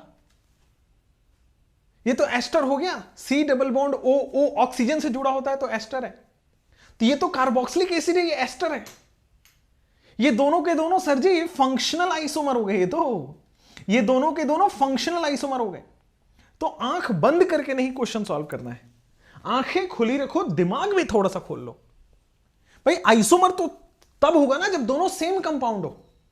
आपको इनएंशियोमर डाइस्ट्रीमर तब देखोगे ना जब दोनों सेम। ये तो फंक्शनल आइसोमर है, same molecular formula but different functional group, they are functional isomer. अच्छा चलो ठीक है। अब जैसे ना वेज डैश आपके पास आया, इन दोनों में कुछ रिलेशन बताओ मुझे। वेज डैश में इन दोनों में कुछ रिलेशन बताओ। पहले आप रिलेशन बताओ और फिर मैं एक ट्रिक बताऊंगा। पहले आप रिलेशन बताओगे फिर मैं एक ट्रिक बताऊंगा, बहुत शानदार, बहुत जानदार, मजेदार है। सुनो, थोड़ा गौर से देखना। ये वेज डैश है, मैं काम करता हूं ना, RS निकाल लेता हूं। तो यार ब्रोमीन, मोर atomic number more priority, more atomic number more priority, more atomic number more priority के हिसाब से 1 2 3 4। अच्छा, सिमिलर कंडीशन में बेटा 1 2 3 4 आ गया। अच्छा, अगर फोर्थ प्रायोरिटी डैश पे नहीं है तो फोर्थ प्रायोरिटी को डैश पे लेके जाओ। तो हमने सीखा कि सर अगर फोर्थ प्रायोरिटी डैश पे नहीं है तो एक काम करो ना, थर्ड प्रायोरिटी तो ऊपर ही रहेगी। सर यहां पे सेकंड प्रायोरिटी रहेगी ही, फोर्थ प्रायोरिटी को आप डैश पे ले जाओ। हाँ जी सर, और इधर आप ले आओ, फोर्थ प्रायोरिटी की जगह पे 1 को ले आओगे, लाओगे ना? कोई दिक्कत तो नहीं है ना? अब क्या करोगे सर, अब फोर्थ प्रायोरिटी डैश पे आ गया तो क्या करोगे, 1 से 2 से 3 मूव करो। ये क्या आ रहा है? S। देखो ना, 1 से 2 से 3 मूव करो, ये क्या आ रहा है? S। लेकिन आंसर क्या हो जाएगा? R। If fourth priority not on dash तो bring fourth priority on dash. 1 से 2 से 3 मूव करो, अगर आंसर जो आ रहा है उसका उल्टा कर दो, तो इसका कंफिगरेशन R है। चलो दूसरे वाले में, यहां भी फोर्थ प्रायोरिटी डैश पे नहीं है sir, here also fourth priority not on dash. तो बेटा अगर फोर्थ प्रायोरिटी डैश पे नहीं तो फोर्थ प्रायोरिटी को डैश पे लाओ। तो अगर फोर्थ प्रायोरिटी को डैश पे लाओगे सेकंड यहां पहुंच जाएगा, थर्ड यहां रहेगा और फर्स्ट यहां रहेगा। और फोर्थ प्रायोरिटी डैश पे आ गई तो 1 से 2 से 3 मूव करो, क्या आ रहा है आर क्लॉकवाइज। 1 से 2 से 3 क्लॉकवाइज आर आ रहा है तो आंसर क्या हो जाएगा एस। ये आर है तो ये क्या है एस। इसका कॉन्फ़िगरेशन आर है, इसका कॉन्फ़िगरेशन एस है, तो बेटा इनैंशियोमर हो गए। बहुत बढ़िया, मजा आ गया सर, इनैंशियोमर हो गए। अब एक शॉर्ट ट्रिक तो सुन लो, ये इनैंशियोमर हो गए। अब एक शॉर्ट ट्रिक तो सुन लो, ये तो आप सब कर लोगे। अब इसको मैं क्या करता हूं सर, ठीक है ये बात समझ में आ गई, आप इसको थोड़ा साइड कर लो। इनफैक्ट इसको छोटा भी कर सकते हो। चलो सर हमने इसको समझ लिया, चलो इसको साइड कर दो, आ जाओ। अब एक शॉर्ट ट्रिक सुनो। अगर किसी कंपाउंड में, सुनना गौर से, सुनना गौर से, बहुत प्यारा चीज बता रहा हूं। अगर इवन इंटरचेंज हो रहा है, लिखना पहले, अगर किसी कंपाउंड में इवन इंटरचेंज हो रहा है तो वो आइडेंटिकल कंपाउंड है। अभी सिखाता हूं कैसे देखना है इसको। और अगर ऑड इंटरचेंज हो रहा है दैट मींस वो इनैंशियोमर है। अगर ऑड इंटरचेंज हो रहा है दैट मींस वो इनैंशियोमर है। ये एक अपना शॉर्ट ट्रिक बन जाएगा। अब देखना क्या मतलब आया। सर देखो यहां पे इस और इस कंपाउंड में क्या चेंज है, तो देखो क्लोरीन और ब्रोमीन चेंज है। There is one interchange, there is one interchange, chlorine का ब्रोमीन, ब्रोमीन का क्लोरीन। केवल फर्स्ट और सेकंड पोजीशन में इंटरचेंज हुआ है। बात समझ पा रहे हो? प्रायोरिटीज वगैरह भूल जाओ थोड़ी देर के लिए। अब प्रायोरिटीज वगैरह सब भूल जाओ, ये सब कुछ करने की जरूरत नहीं है। आर एस निकालने का कोई जरूरत नहीं है। इसका और इसका हमें रिलेशन निकालना है। अगर ऑड इंटरचेंज है इनैंशियोमर होगा, इवन इंटरचेंज है आइडेंटिकल कंपाउंड होगा। कुछ आर एस के निकालने की जरूरत नहीं है। ये जितने भी कंपाउंड है ना सब में करके अभी बता दूंगा। देखो यहां पे एक बार चेंज आया है, क्लोरीन और ब्रोमीन में चेंज आया है, राइट? क्लोरीन और ब्रोमीन में चेंज आया है बेटा, ऑड इंटरचेंज है। This is what, this is odd interchange. हां this is what, this is odd interchange. चूंकि ऑड इंटरचेंज है तो क्या हो जाएगा सर इनैंशियोमर।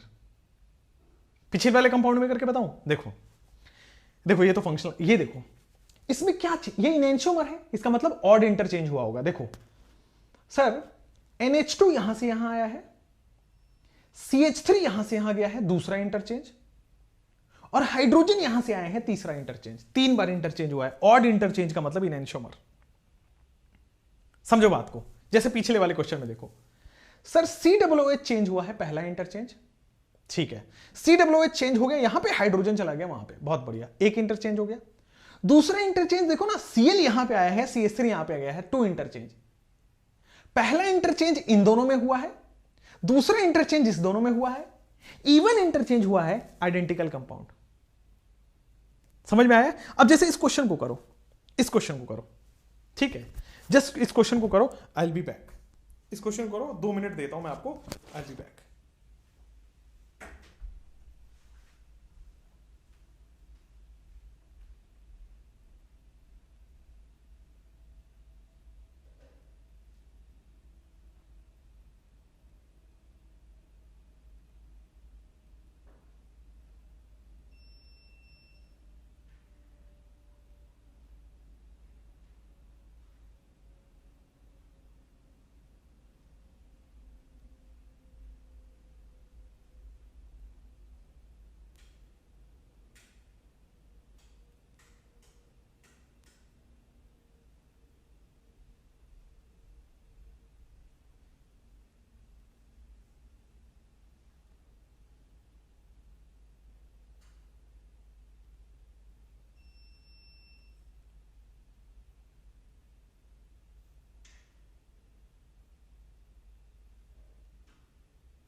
चलो भाई, एक तो सिंगल होने का दुख समझ नहीं पा रहे हो तुम, है ना? बार बार कुछ कुछ करना पड़ता है उधर जाके। चलो हटाओ, मतलब लाइट वाइट कुछ चला गया तो वापस से ऑन करना पड़ता है खुद से ही। यहां पे आ जाओ तो देखो क्या हो रहा है यहां पे। सर Br यहां पे आया है और Cl, एक इंटरचेंज दिख गया, 1 इंटरचेंज समझ में आ गया। सर ये देखो इंटरचेंज हो गया है, क्या आपको दिख रहा है सर यहां भी इंटरचेंज हुआ है? तो क्या इन दोनों में इवन इंटरचेंज हुआ है? हां, और इवन इंटरचेंज हुआ है तो आंख बंद करके बेटा आइडेंटिकल बोल सकते हैं। अब आप निकालोगे तो दोनों का आर आर आएगा या फिर एस एस आएगा। टाइम बचाने का बड़ा सिंपल तरीका, ये देखो। अब जैसे कुछ लोग होंगे सीधा बोलेंगे सर ये क्या होंगे, हाइड्रोजन और क्लोरीन में इंटरचेंज हुआ है, सीधा इनएंशियोमर, और आंसर है आइडेंटिकल। काहे सर? इनएंशियोमर डाई या आइडेंटिकल, इनएंशियोमर, डाइस्टीरियोमर, ये जितने भी हैं सर, मैंने एक कंडीशन लिखाई थी। इनएंशियोमर कायरल कार्बन के हिसाब से देखते हैं। अरे भाई, आप जो प्रायोरिटी निकालते हो वो कायरल कार्बन का निकालते हो। ये कायरल कार्बन कहां से दिख रहा है भाई? इधर भी सेम और इधर भी सेम, ये तो कायरल ही नहीं है। This is not chiral. देखो ना, दिस इज नॉट कायरल, बड़ा सिंपल है। Also this is not chiral. चूंकि ये कायरल नहीं है तो दोनों कंपाउंड बराबर है। कायरल होता तो कहानी अलग होती, कायरल ही नहीं है, दे आर नॉट कायरल। अगला कहानी, यहां पे आओ। अब बताओ इन दोनों में ये कायरल हैं कि नहीं है कि क्या है? अब देखो ना, ऊपर दूसरा है, नीचे दूसरा है, अब कायरल हो जाएगा ये। अब देखो यहां पे ऑड इंटरचेंज हो रहा है, दिस इज वन इंटरचेंज हो रहा है। वन इंटरचेंज के लिए मैं आंख बंद करके बेटा ऑड इंटरचेंज के लिए इनएंशियोमर बोल सकता हूं, दिस इज ऑड इंटरचेंज। चूंकि ये ऑड इंटरचेंज है इसलिए क्या हो जाएगा ये इनएंशियोमर, ऑड इंटरचेंज, दे आर इनएंशियोमर्स। बहुत बढ़िया। अगली कहानी के ऊपर आइए, यहां पे आइए, अगले कहानी के ऊपर आइए। अब जैसे ही आप जाओगे सर यहां पे सीएल वेज पे है, यहां पे सीएल डैश पे आ चुका है, मतलब यहां पे ऑड इंटरचेंज आपको दिख रहा है कि सीएल और एच में एक यहां पे इंटरचेंज हो चुका है। चूंकि ये ऑड इंटरचेंज है इसलिए क्या है ये इनएंशियोमर। चूंकि ये ऑड इंटरचेंज है तो क्या हो जाएंगे ये, दे आर इनएंशियोमर। चूंकि ये ऑड इंटरचेंज है तो व्हाट आर दे आर इनएंशियोमर। अगला कहानी,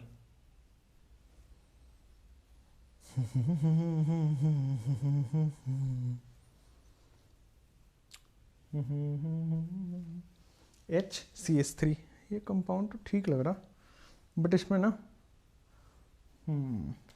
ये थोड़ा सा एरर है इसमें, मैं इसको सही करता हूं। एरर यहां पे है, ये और ये यहां पे डबल बॉन्ड है। अब जैसे ही आप डबल बॉन्ड देखोगे यहां पे कायरल कार्बन है ही नहीं। अरे कायरल कार्बन होगा तब इनएंशियोमर डाइस्टीरियोमर आएगा, ठीक है। अगर कायरल कार्बन ही नहीं है तो आइडेंटिकल हो जाएगा। कायरल कार्बन नहीं है तो दोनों कंपाउंड बराबर हो जाएंगे। अगला कहानी, यहां पे आओ। अब जैसे ही आपने देखा तो यहां पे केवल एक इंटरचेंज आपको दिख रहा होगा, बाद बाकी सारे सेम है। There is only one interchange जिसको हम बोल रहे हैं ऑड इंटरचेंज, और ऑड इंटरचेंज है तो क्या हो जाएगा इनएंशियोमर। ऑड इंटरचेंज है तो क्या हो जाएगा बेटा इनएंशियोमर हो जाएगा। बहुत बढ़िया। अगला कंडीशन आपके स्क्रीन पे, ये देखो अगला कंडीशन आपके स्क्रीन पे, फटाफट देखो और बताओ। सर जैसे ही आप देखोगे, ओके यहां पे ये इंटरचेंज दिख रहा है क्या? Yes there is one interchange. ये वाला इंटरचेंज भी दिख रहा है क्या? Yes there is one interchange. तो क्या ये दोनों में इवन इंटरचेंज है? हां देयर इज इवन इंटरचेंज। अब चूंकि ये इवन इंटरचेंज है तो क्या हो जाएगा, दिस इज आइडेंटिकल। चूंकि ये इवन इंटरचेंज है तो क्या हो जाएगा आइडेंटिकल, हाँ या ना, दे आर आइडेंटिकल। अगला कहानी आपके स्क्रीन पे। अब आ जाओ कि सर अब कहानी थोड़ी मजेदार और होगी, ठीक है। अब आपको आइडेंटिकल कहानी समझ में आया और इनएंशियोमर कहानी समझ में आ गया। अगर R का S हो जाता है क्या होगा इनएंशियोमर, ठीक समझे। S का R हो जाता है इनएंशियोमर, R का R ही रहता है आइडेंटिकल, S का S ही रहता है आइडेंटिकल, या फिर कायरल कार्बन ही नहीं है आइडेंटिकल। बहुत बढ़िया। अब यहां पे मैं 4 कंपाउंड आपको लिख के बता रहा हूं। ये वाला आपको मेहनत नहीं करना है क्योंकि मुझे इसमें समझाना है। दिस इज R, आप चाहें तो निकाल सकते हैं बेटा, ये वाला S है। मेरे पास चूंकि ऑलरेडी सॉल्व है तो मैं इसमें समझा देता हूं। This is S and R। बेटा ये वाला आपके पास R और R है, बहुत बढ़िया। अगले केस में बेटा ये देखोगे S और S हो जा रहा है, ठीक है, मजेदार हो गया। अब ये 4 कंपाउंड थोड़ा गौर से समझना, मैं इसको नंबरिंग कर देता हूं 1 2 3 एंड 4। अगर मैं आपसे पूछूं 1 and 2 में क्या रिलेशन है, अगर मैं आपसे पूछूं 1 and 3 में क्या रिलेशन है, 1 and 4 में क्या रिलेशन है, 2 and 3 में क्या रिलेशन है, 2 and 4 में क्या रिलेशन है, उसी तरह बेटा 3 and 4 में क्या रिलेशन है, बताओ तो। 1 and 2, 1 and 3, 1 and 4, 2 and 3, 2 and 4, 3 and 4। बहुत बढ़िया, बताओ अब 1 and 2 में क्या रिलेशन है, थोड़ा गौर समझना। पहला वाला R का S हो चुका है, दूसरा वाला S का R हो चुका है, पूरा पूरा चेंज हो गया। देखो ना, R का बदल चुका है, S का भी बदल चुका है, R का S हो चुका है, S का R हो चुका है, पूरा पूरा बदल जाए तो इसको हम कहते हैं बेटा इनएंशियोमर। अगर पूरा पूरा बदल जाए तो इसको हम कहते हैं इनएंशियोमर। कोई दिक्कत नहीं है, ठीक है। अगर ऐसे कंपाउंड्स मिले जैसे 1 और 3 में, देखो बेटा R का तो R ही रहा है, 1 और 3 में गौर से देखना मेरी तरफ, R का तो R ही रहा है, S का R हो चुका है, मतलब पार्शियल चेंज हो रहा है, तो दैट इज डाइस्टीरियोमर। अभी डाइस्टीरियोमर समझाऊंगा, बट पहले आंसर निकालना। डायास्टीरियोमर, स्टीरियोमर, पूरा पूरा चेंज हो जाए, R का S हो जाए, S का R हो जाए, तो वो क्या है, इनएंशियोमर। पार्शियल चेंज हो, देखो R का R हो जाता है, हां, S का R हो जा रहा है, मतलब एक कार्बन पे तो चेंज हो, दूसरे कार्बन पे चेंज नहीं है, पार्शियल चेंज हो रहा है, इट इज डाइस्टीरियोमर। अच्छा 1 and 4 में बताओ, तो सर 1 and 4 में ऊपर वाला चेंज है, नीचे वाला चेंज नहीं है, क्या इसको मैं डाइस्टीरियोमर बोल दूं 1 and 4 में? 2 and 3 में बताओ, 2 and 3 में बताओगे बेटा S का R है, R का R है, मतलब एक चेंज है, दूसरा चेंज नहीं है, डाइस्टीरियोमर हो जाएगा। कितना इजी कर दिया इनएंशियोमर डाइस्टीरियोमर आपके लिए। जैसे आप देखो 2 and 4 में पूछ रहा है, एस आर है और वहां एस एस है, देखो एस का एस ही रहा है, दूसरे वाला चेंज है, मतलब अगेन इट इज अ डाइस्टीरियोमर। अगर मैं 3 and 4 का पूछता हूं तो देखो R का S हो चुका है, यहां भी R का S हो चुका है, तो पूरा पूरा चेंज है, दैट मींस इट इज इनएंशियोमर। अगर पूरा पूरा चेंज है तो वो इनएंशियोमर है, और नहीं तो यहां पे इनएंशियोमर और ये लाइन से डाइस्टीरियोमर हो गए। अब डाइस्टीरियोमर का डेफिनेशन क्या होगा सर? इनएंशियोमर में आपने लिखाया था कि which is mirror image of each other, in fact non superimposable mirror image. आपने बोला था ना, mirror image of each other, in fact non superimposable mirror image है, वही तो इनएंशियोमर है। तो लेकिन डाइस्टीरियोमर क्या है? ये तो क्वेश्चन में समझ आ जाएगा कि सिर्फ आधा चेंज हो वो डाइस्टीरियोमर है, पूरा पूरा चेंज हो जाए दैट मींस इट इज इनएंशियोमर, और चेंज ना हो इट इज आइडेंटिकल, या तो कायरल कंपाउंड ही ना हो इट इज आइडेंटिकल। ठीक, अभी तक पूरा कंक्लूजन निकल गया। अब आ जाओ, इनएंशियोमर में कंप्लीट चेंज था, पूरा बदल जा रहा था, मतलब मिरर इमेज पहचान में नहीं आएगा, नॉन सुपर इंपोजेबल हो जाएगा। डाइस्टीरियोमर मिरर इमेज नहीं होते, डाइस्टीरियोमर भी कायरल होगा, डाइस्टीरियोमर में भी चेंज होगा, लेकिन पूरा पूरा चेंज नहीं हो जाएगा, एकदम से बदल नहीं जाएगा। डाइस्टीरियोमर्स आर मिरर इमेज ही नहीं। तो लिखो पहले इसको, डाइस्टीरियोमर का डेफिनेशन लिखो आगे। पहले डाइस्टीरियोमर क्या होता है? डाइस्टीरियोमर्स, इसका डेफिनेशन है, बड़ा इजी है डेफिनेशन डाइस्टीरियोमर का। Diastereomers are compounds which are not mirror image of each other. Simple, compounds which are not mirror image, compounds which are not mirror image of each other, compounds which are not mirror image of each other, they are called as diastereomer। ये mirror image ही एक दूसरे के नहीं है। ठीक, समझ में आया? देखो यहां पे geometrical isomers are also diastereomer. दूसरा point, geometrical isomers are also diastereomer. Diastereomers, geometrical isomers are also diastereomers. Geometrical isomer diastereomers होते हैं, ठीक है ना, if they are not mirror image. वो डाइस्टीरियोमर्स की कंडीशन ये है कि वो मिरर इमेज नहीं होते, इसीलिए पूरा पूरा चेंज नहीं हो रहा, इसलिए आधा चेंज हो रहा है। ठीक है, चलो, तो डाइस्टीरियोमर्स के कहानी आपके समझ में आ गया, डाइस्टीरियोमर्स। अब डाइस्टीरियोमर्स में जैसे ये क्वेश्चन आएगा, अब ये डाइस्टीरियोमर है कि नहीं है? अब देखो मैं आपको बता देता हूं, वैसे आप निकाल सकते हो आरएस कॉन्फ़िगरेशन, एग्जाम में आएगा तो निकाल लोगे। मैं आपको बता देता हूं बेटा, ये आर है, ये एस है।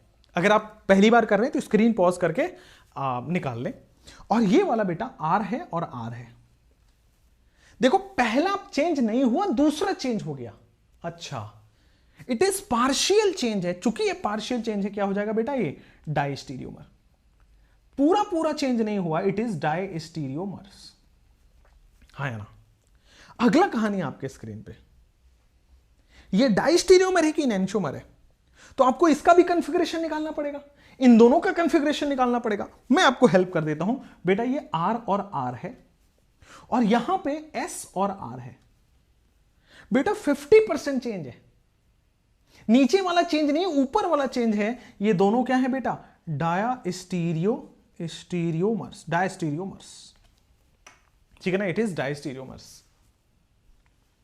हाँ या ना। यहां पे नीचे वाला चेंज नहीं है, ऊपर वाला चेंज है, दे आर डायस्टीरियोमर्स। यहां पे आओ, अब आ जाते हैं आपके पास RS method to check.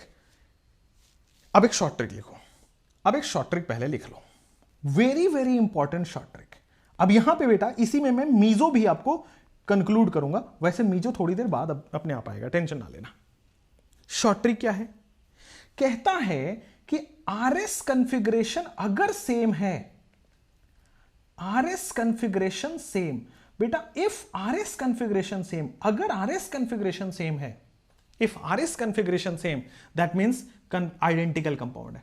Are का आर है, एस का एस है, आइडेंटिकल हो जाएगा, ठीक है ना। अब देखना, इफ आरएस कॉन्फ़िगरेशन जो है वो अपोजिट आ रहा है, इफ आरएस कॉन्फ़िगरेशन अपोजिट, अगर आरएस कॉन्फ़िगरेशन आपका क्या है, अपोजिट है, ठीक है ना, प्लस साथ साथ में बेटा एसिमेट्रिक कंपाउंड है।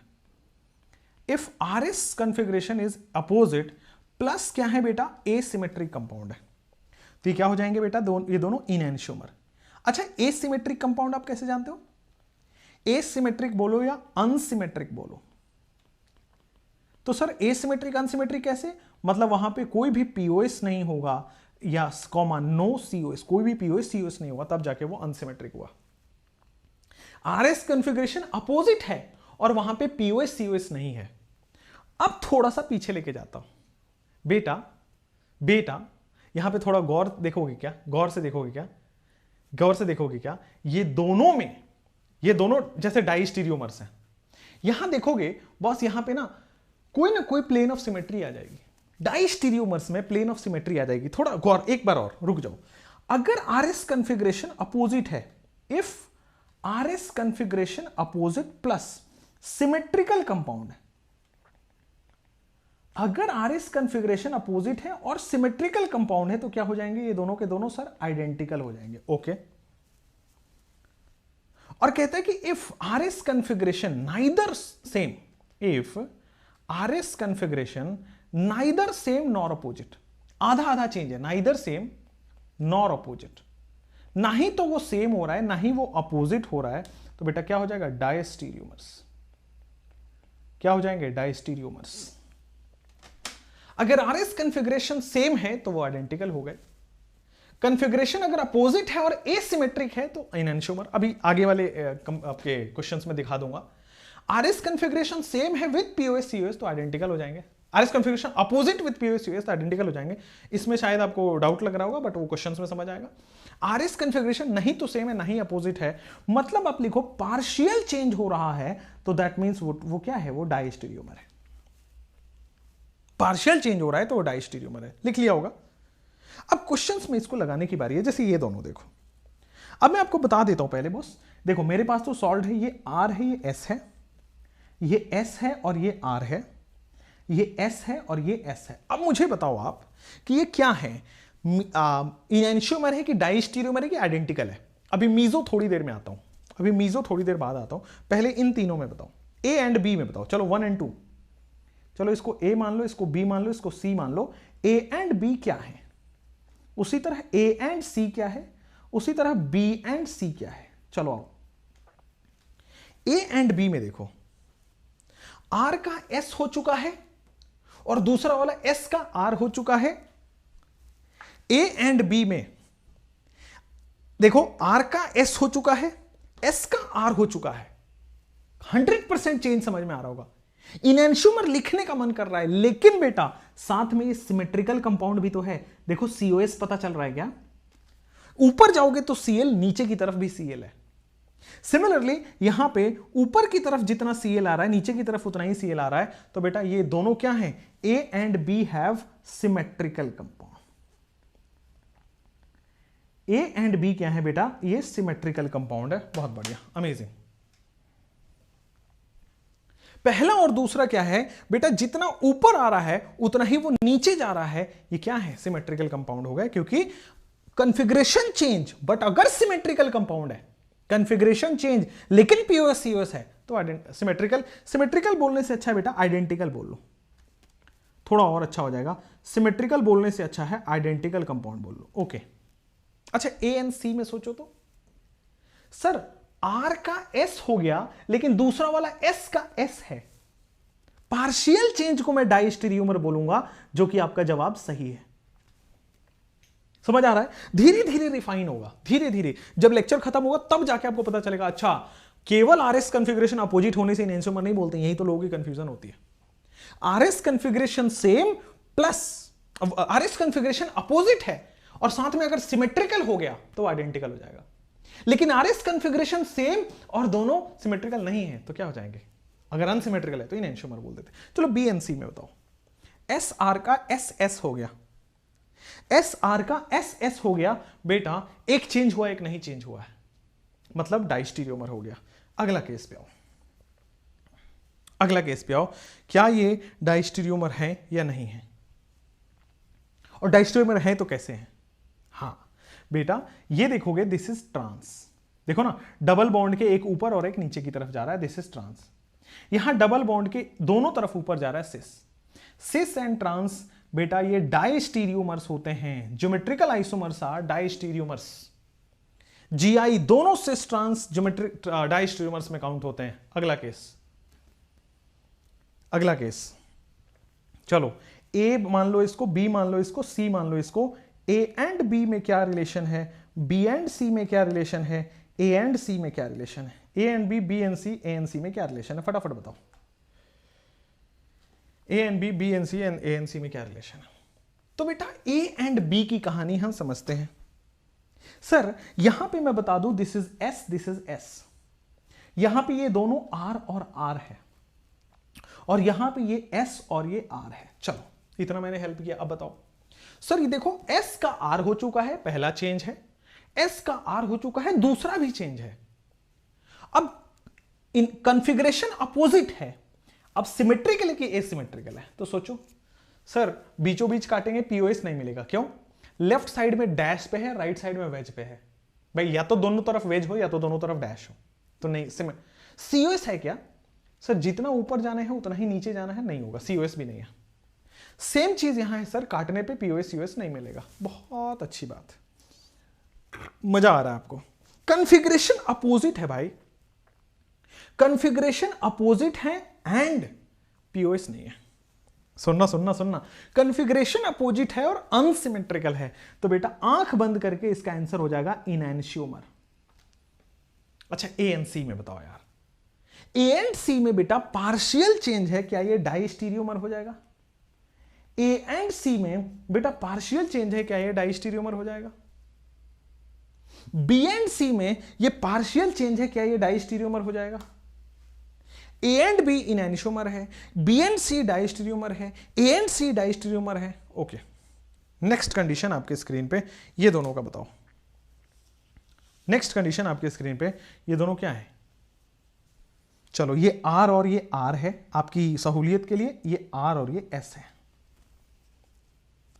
यार पार्शियल चेंज है, आंख बंद करके बोल दो ये डाइस्टेरियोमर होगा।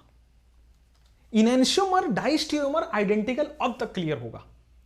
कॉन्फ़िगरेशन अपोजिट, अगर POS COS है तो आइडेंटिकल, कॉन्फ़िगरेशन अपोजिट और POS COS नहीं है तो इनैंशियोमर, और अगर पार्शियल चेंज आ रहा है दैट इज डाइस्टेरियोमर। यहां पे आओ, अगला केस यहां पे आओ, इन दोनों में आओ। ये R और S है और बेटा ये S और ये R है। सर कंप्लीट चेंज है, देखो ऊपर वाला में भी चेंज है, नीचे वाला में भी चेंज है, बट पीओएस है। बॉस बड़ा सिंपल हो गया, ये देखो पीओएस, हाँ, ये देखो पीओएस, हाँ बेटा दोनों ही पीओएस हैं, ये आइडेंटिकल हो गए। बोलो हाँ या ना, दे आर आइडेंटिकल, बोलो हाँ या ना। यहां पे देखो बीचों बीच कट मारोगे, यहां पे देखो बीचों बीच कट मारोगे, आइडेंटिकल हो गए। क्लियर हुआ कि नहीं हुआ? कोई प्रॉब्लम तो नहीं है, समझ में भी आ रहा है? अगला कहानी आपके स्क्रीन पे आएगा, ये दोनों में मुझे आपको रिलेशन बताना है। चलो मैं कॉन्फ़िगरेशन लिख देता हूं बेटा, ये आर और आर है, यहां पे एस और एस है, कॉन्फ़िगरेशन अपोजिट है। अब चेक करो क्या कोई पीओएस सीओएस है? पता चला सर ये देखो पीओएस तो नहीं है। कोई सेंटर ऑफ सिमेट्री नहीं, कोई सेंटर ऑफ सिमेट्री भी नहीं आ रहा। सिमिलरली बेटा इसको भी काटो,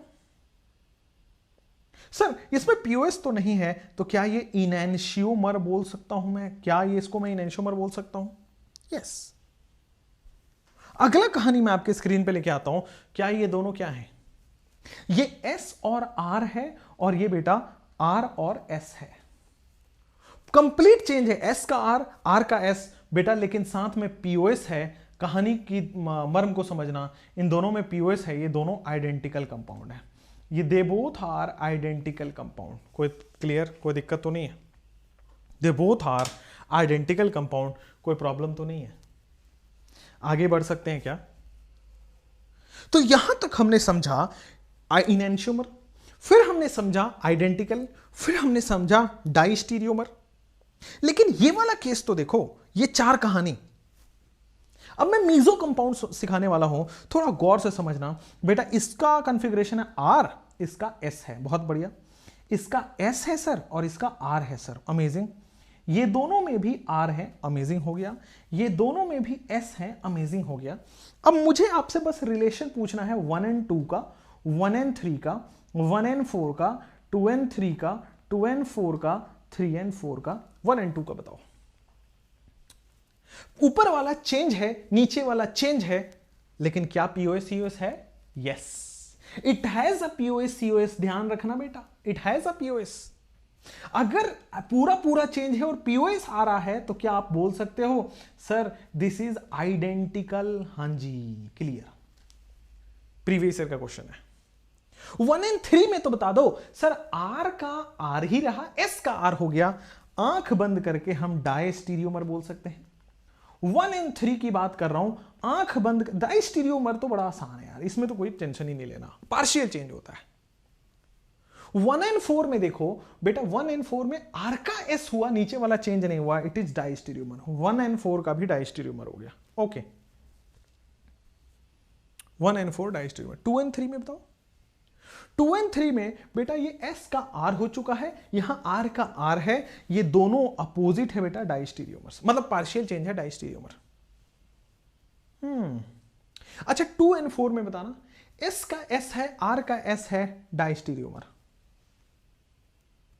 3 and 4 का बताना, तो सर पूरा पूरा चेंज है, R का S, R का S, लेकिन क्या कोई पीओएस है? नहीं।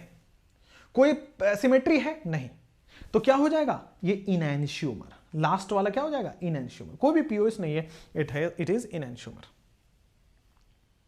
हाँ या ना? क्लियर हुआ? अब मैं आपको एक टर्म इंट्रोड्यूस करता हूं जिसको बोला जाता है मीजो कंपाउंड। अब तक सब कुछ क्लियर है? आ जाओ, अब मैं आपको एक टर्म इंट्रोड्यूस करता हूं, मीजो कंपाउंड। एक ऐसा कंपाउंड जिसके पास कायरल सेंटर भी है और पीओएस भी है। If a compound having chiral center as well as POS, that means it is a meso compound. मैं पहले meso लिखना चाहूंगा, आ जाओ। What is meso compound? Next is meso. Meso compound क्या होते हैं?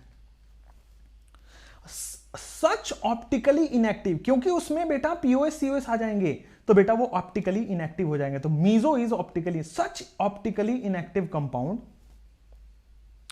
विच has chiral carbon or chiral center, which has chiral carbon or chiral center, which has chiral carbon or chiral center. Such optically inactive compound which has chiral carbon or chiral center is known as meso compound. Such optically inactive compound which has chiral carbon और chiral centre is known as meso compound. बोलो हाँ या ना। अब इसमें थोड़ा मैं आपको समझाता हूं व्हाट इज मीजो कंपाउंड। जैसे मान लो बेटा मीजो कंपाउंड कुछ ऐसा होता है, ये वाला कार्बन अगर R है तो ये वाला कार्बन S होगा। तो अगर ये वाला कार्बन क्लॉकवाइज घुमा रहा है तो ये वाला कार्बन उसको एंटी क्लॉकवाइज घुमाएगा। रेसिमिक मिक्सचर में क्या था, इनएंशोमर में क्या था, दो अलग अलग कंपाउंड थे। पहला कंपाउंड R घुमाता था तो दूसरा कंपाउंड उसको उल्टा S घुमा देता था, न्यूट्रल हो जाता था। यहां पे सेम ही कंपाउंड में एक अगर क्लॉकवाइज घुमा रहा है तो दूसरा एंटी क्लॉकवाइज घुमा रहा है, ऑप्टिकली इनएक्टिव हो गया। This is optically inactive due to internal compensation. बेटा इनएंशोमर में बाहर से कंपनसेशन हो रहा है दूसरे कंपाउंड से, यहां पे इंटरनली ही कंपनसेट हो जा रहा है। एक कायरल कार्बन R, दूसरा कायरल कार्बन S। तो यहां पे लिखो optically inactive due to internal compensation. Optically inactive due to internal compensation. Optically inactive due to internal compensation. बहुत अच्छी बात। यहां पे आ जाओ। Such optically inactive compound which has chiral carbon और chiral centre is known as meso compound. Optically inactive due to internal compensation. कोई दिक्कत नहीं है, समझ में आया? ठीक है ना, बहुत बढ़िया। तो यहां तक मीजो कंपाउंड हुआ। अब मीजो कंपाउंड के कुछ क्वेश्चन, जैसे ये वाला बेटा ये कायरल सेंटर है, ये भी कायरल सेंटर है, लेकिन लेकिन लेकिन यहां ये भी तो है, पीओएस भी तो है, बीचों बीच काटोगे पीओएस है, तो पीओएस भी है और कायरल सेंटर भी है, मीजो हो जाएगा। पीओएस भी है और कायरल सेंटर भी है, बेटा मीजो कहलाएगा। बोलो हाँ या ना। This is chiral carbon, chiral carbon and इसमें क्या है सर, इसमें प्लेन ऑफ सिमेट्री नहीं है, ये मीजो नहीं है। कायरल के साथ साथ पीओएस होना चाहिए बेटा, सीओएस भी नहीं है। पीओएस या सीओएस कोई भी हो जाए, दोनों में से कोई एक हो जाए तो हो जाएगा, पीओएस या सीओएस। यहां पे देखो तो सर यहां पे क्या है, प्लेन ऑफ सिमेट्री है तो सही। कैसे देख रहे हो बेटा, प्लेन ऑफ सिमेट्री है तो सही। ये वाला at least 2 chiral carbon and POS, that means it is a meso. कहानी यहां भी सेम है बेटा। ये देखो ऊपर की तरफ Cl, नीचे की तरफ Cl, इधर हाइड्रोजन उधर हाइड्रोजन, बेटा यहां पे COS है इसलिए ये मीजो है। समझ पा रहे हो? दे बोथ कंपाउंड आर, यहां पे पीओएस है वहां पे COS है, यहां पे मीजो है वहां पे मीजो है। अगला क्वेश्चन यहां पे आते हैं, क्या ये कायरल का मीजो है या नहीं है। अब देखो यहां पे सर ये मीजो नहीं है क्योंकि कायरल कार्बन तो है बट पीओएस नहीं है और सीओएस नहीं है। फैंटास्टिक। सिमिलरली बेटा यहां पे पीओएस है, सिमिलरली बेटा यहां पे पीओएस है, ये मीजो कंपाउंड कहलाएगा। पीओएस है, ये मीजो कंपाउंड कहलाएगा, कोई दिक्कत परेशानी नहीं है। यहां पे पीओएस है, ये मीजो कंपाउंड कहलाएगा। इस स्ट्रक्चर पे आओ सर, यहां पे आप देखोगे CH3 वाला, देखो थोड़ा गौर फरमाओ इस क्वेश्चन पे। अब ये देखो यहां पे पीओएस है या नहीं है, बिल्कुल पीओएस है। इस सीधा सीधा सीधा सीधा काटोगे बेटा यहां पे पीओएस है, और पीओएस है तो मीजो भी है। ओके, और कायरल सेंटर तो है ही, 2 कायरल सेंटर दिख रहा है। अगले क्वेश्चन में एटलीस्ट 2 कायरल सेंटर। अब जैसे ये तीनों है, मुझे बताओ ये तीनों में क्या है। पहले वाले में तो पीओएस दिख रहा है सर, पहले वाले में पीओएस है, कायरल भी है, तो मीजो भी हो जाएगा। सिमिलरली इस केस में क्या करोगे बेटा, यहां पे पीओएस है या नहीं। अच्छा इस क्वेश्चन को देखो, इस क्वेश्चन को देखो। अब ये वाला क्वेश्चन जो है, पहले तो आपको this is you have to make it right projection. ये वाला क्वेश्चन अभी आप हटा दो अपने लिए, ये वाला क्वेश्चन हटा दो, ये लास्ट में करेंगे, सबसे लास्ट में करेंगे। ठीक है, यहां तक हो गया। अब आ जाओ, अब ये हो गया आपके पास। Now we have to calculate number of optical isomers. अब आपने अभी तक बेटा क्या क्या सीख लिया है, मीजो सीख लिया, इनएंशियोमर देखना सीख लिया, डाइस्टेरियोमर देखना सीख लिया, आइडेंटिकल देखना सीख लिया। जिनके पास कायरल हैं और पीओएस हैं वो मीजो हो जाएंगे। पूरा कॉन्फ़िगरेशन अपोजिट है और अगर पीओएस है आइडेंटिकल हो जाएगा। पूरा कॉन्फ़िगरेशन अपोजिट है और पीओएस नहीं है तो इनएंशियोमर हो जाएगा। अगला कहानी पे आ जाते बेटा, कैलकुलेशन ऑफ ऑप्टिकल आइसोमर्स। आ जाओ, बड़ा सिंपल है। कैलकुलेशन ऑफ ऑप्टिकल आइसोमर्स में सबसे पहले आते हैं unsymmetrical. Calculation of optical isomer में अनसिमेट्रिकल कंपाउंड का पहले केस पढ़ते हैं कि अगर मान लीजिए आपके पास अनसिमेट्रिकल कंपाउंड है और उसका आपको कैलकुलेट करना है, calculation of number of optical isomer में अनसिमेट्रिकल कंपाउंड है, तो सीधा आ जाएगा टोटल ऑप्टिकल आइसोमर कितने हैं। Total optical isomer is equal to 2 की पावर n। ऑप्टिकली एक्टिव कितने होंगे उसमें से, टोटल तो बता दिया 2 की पावर n, ऑप्टिकली एक्टिव भी 2 की पावर n।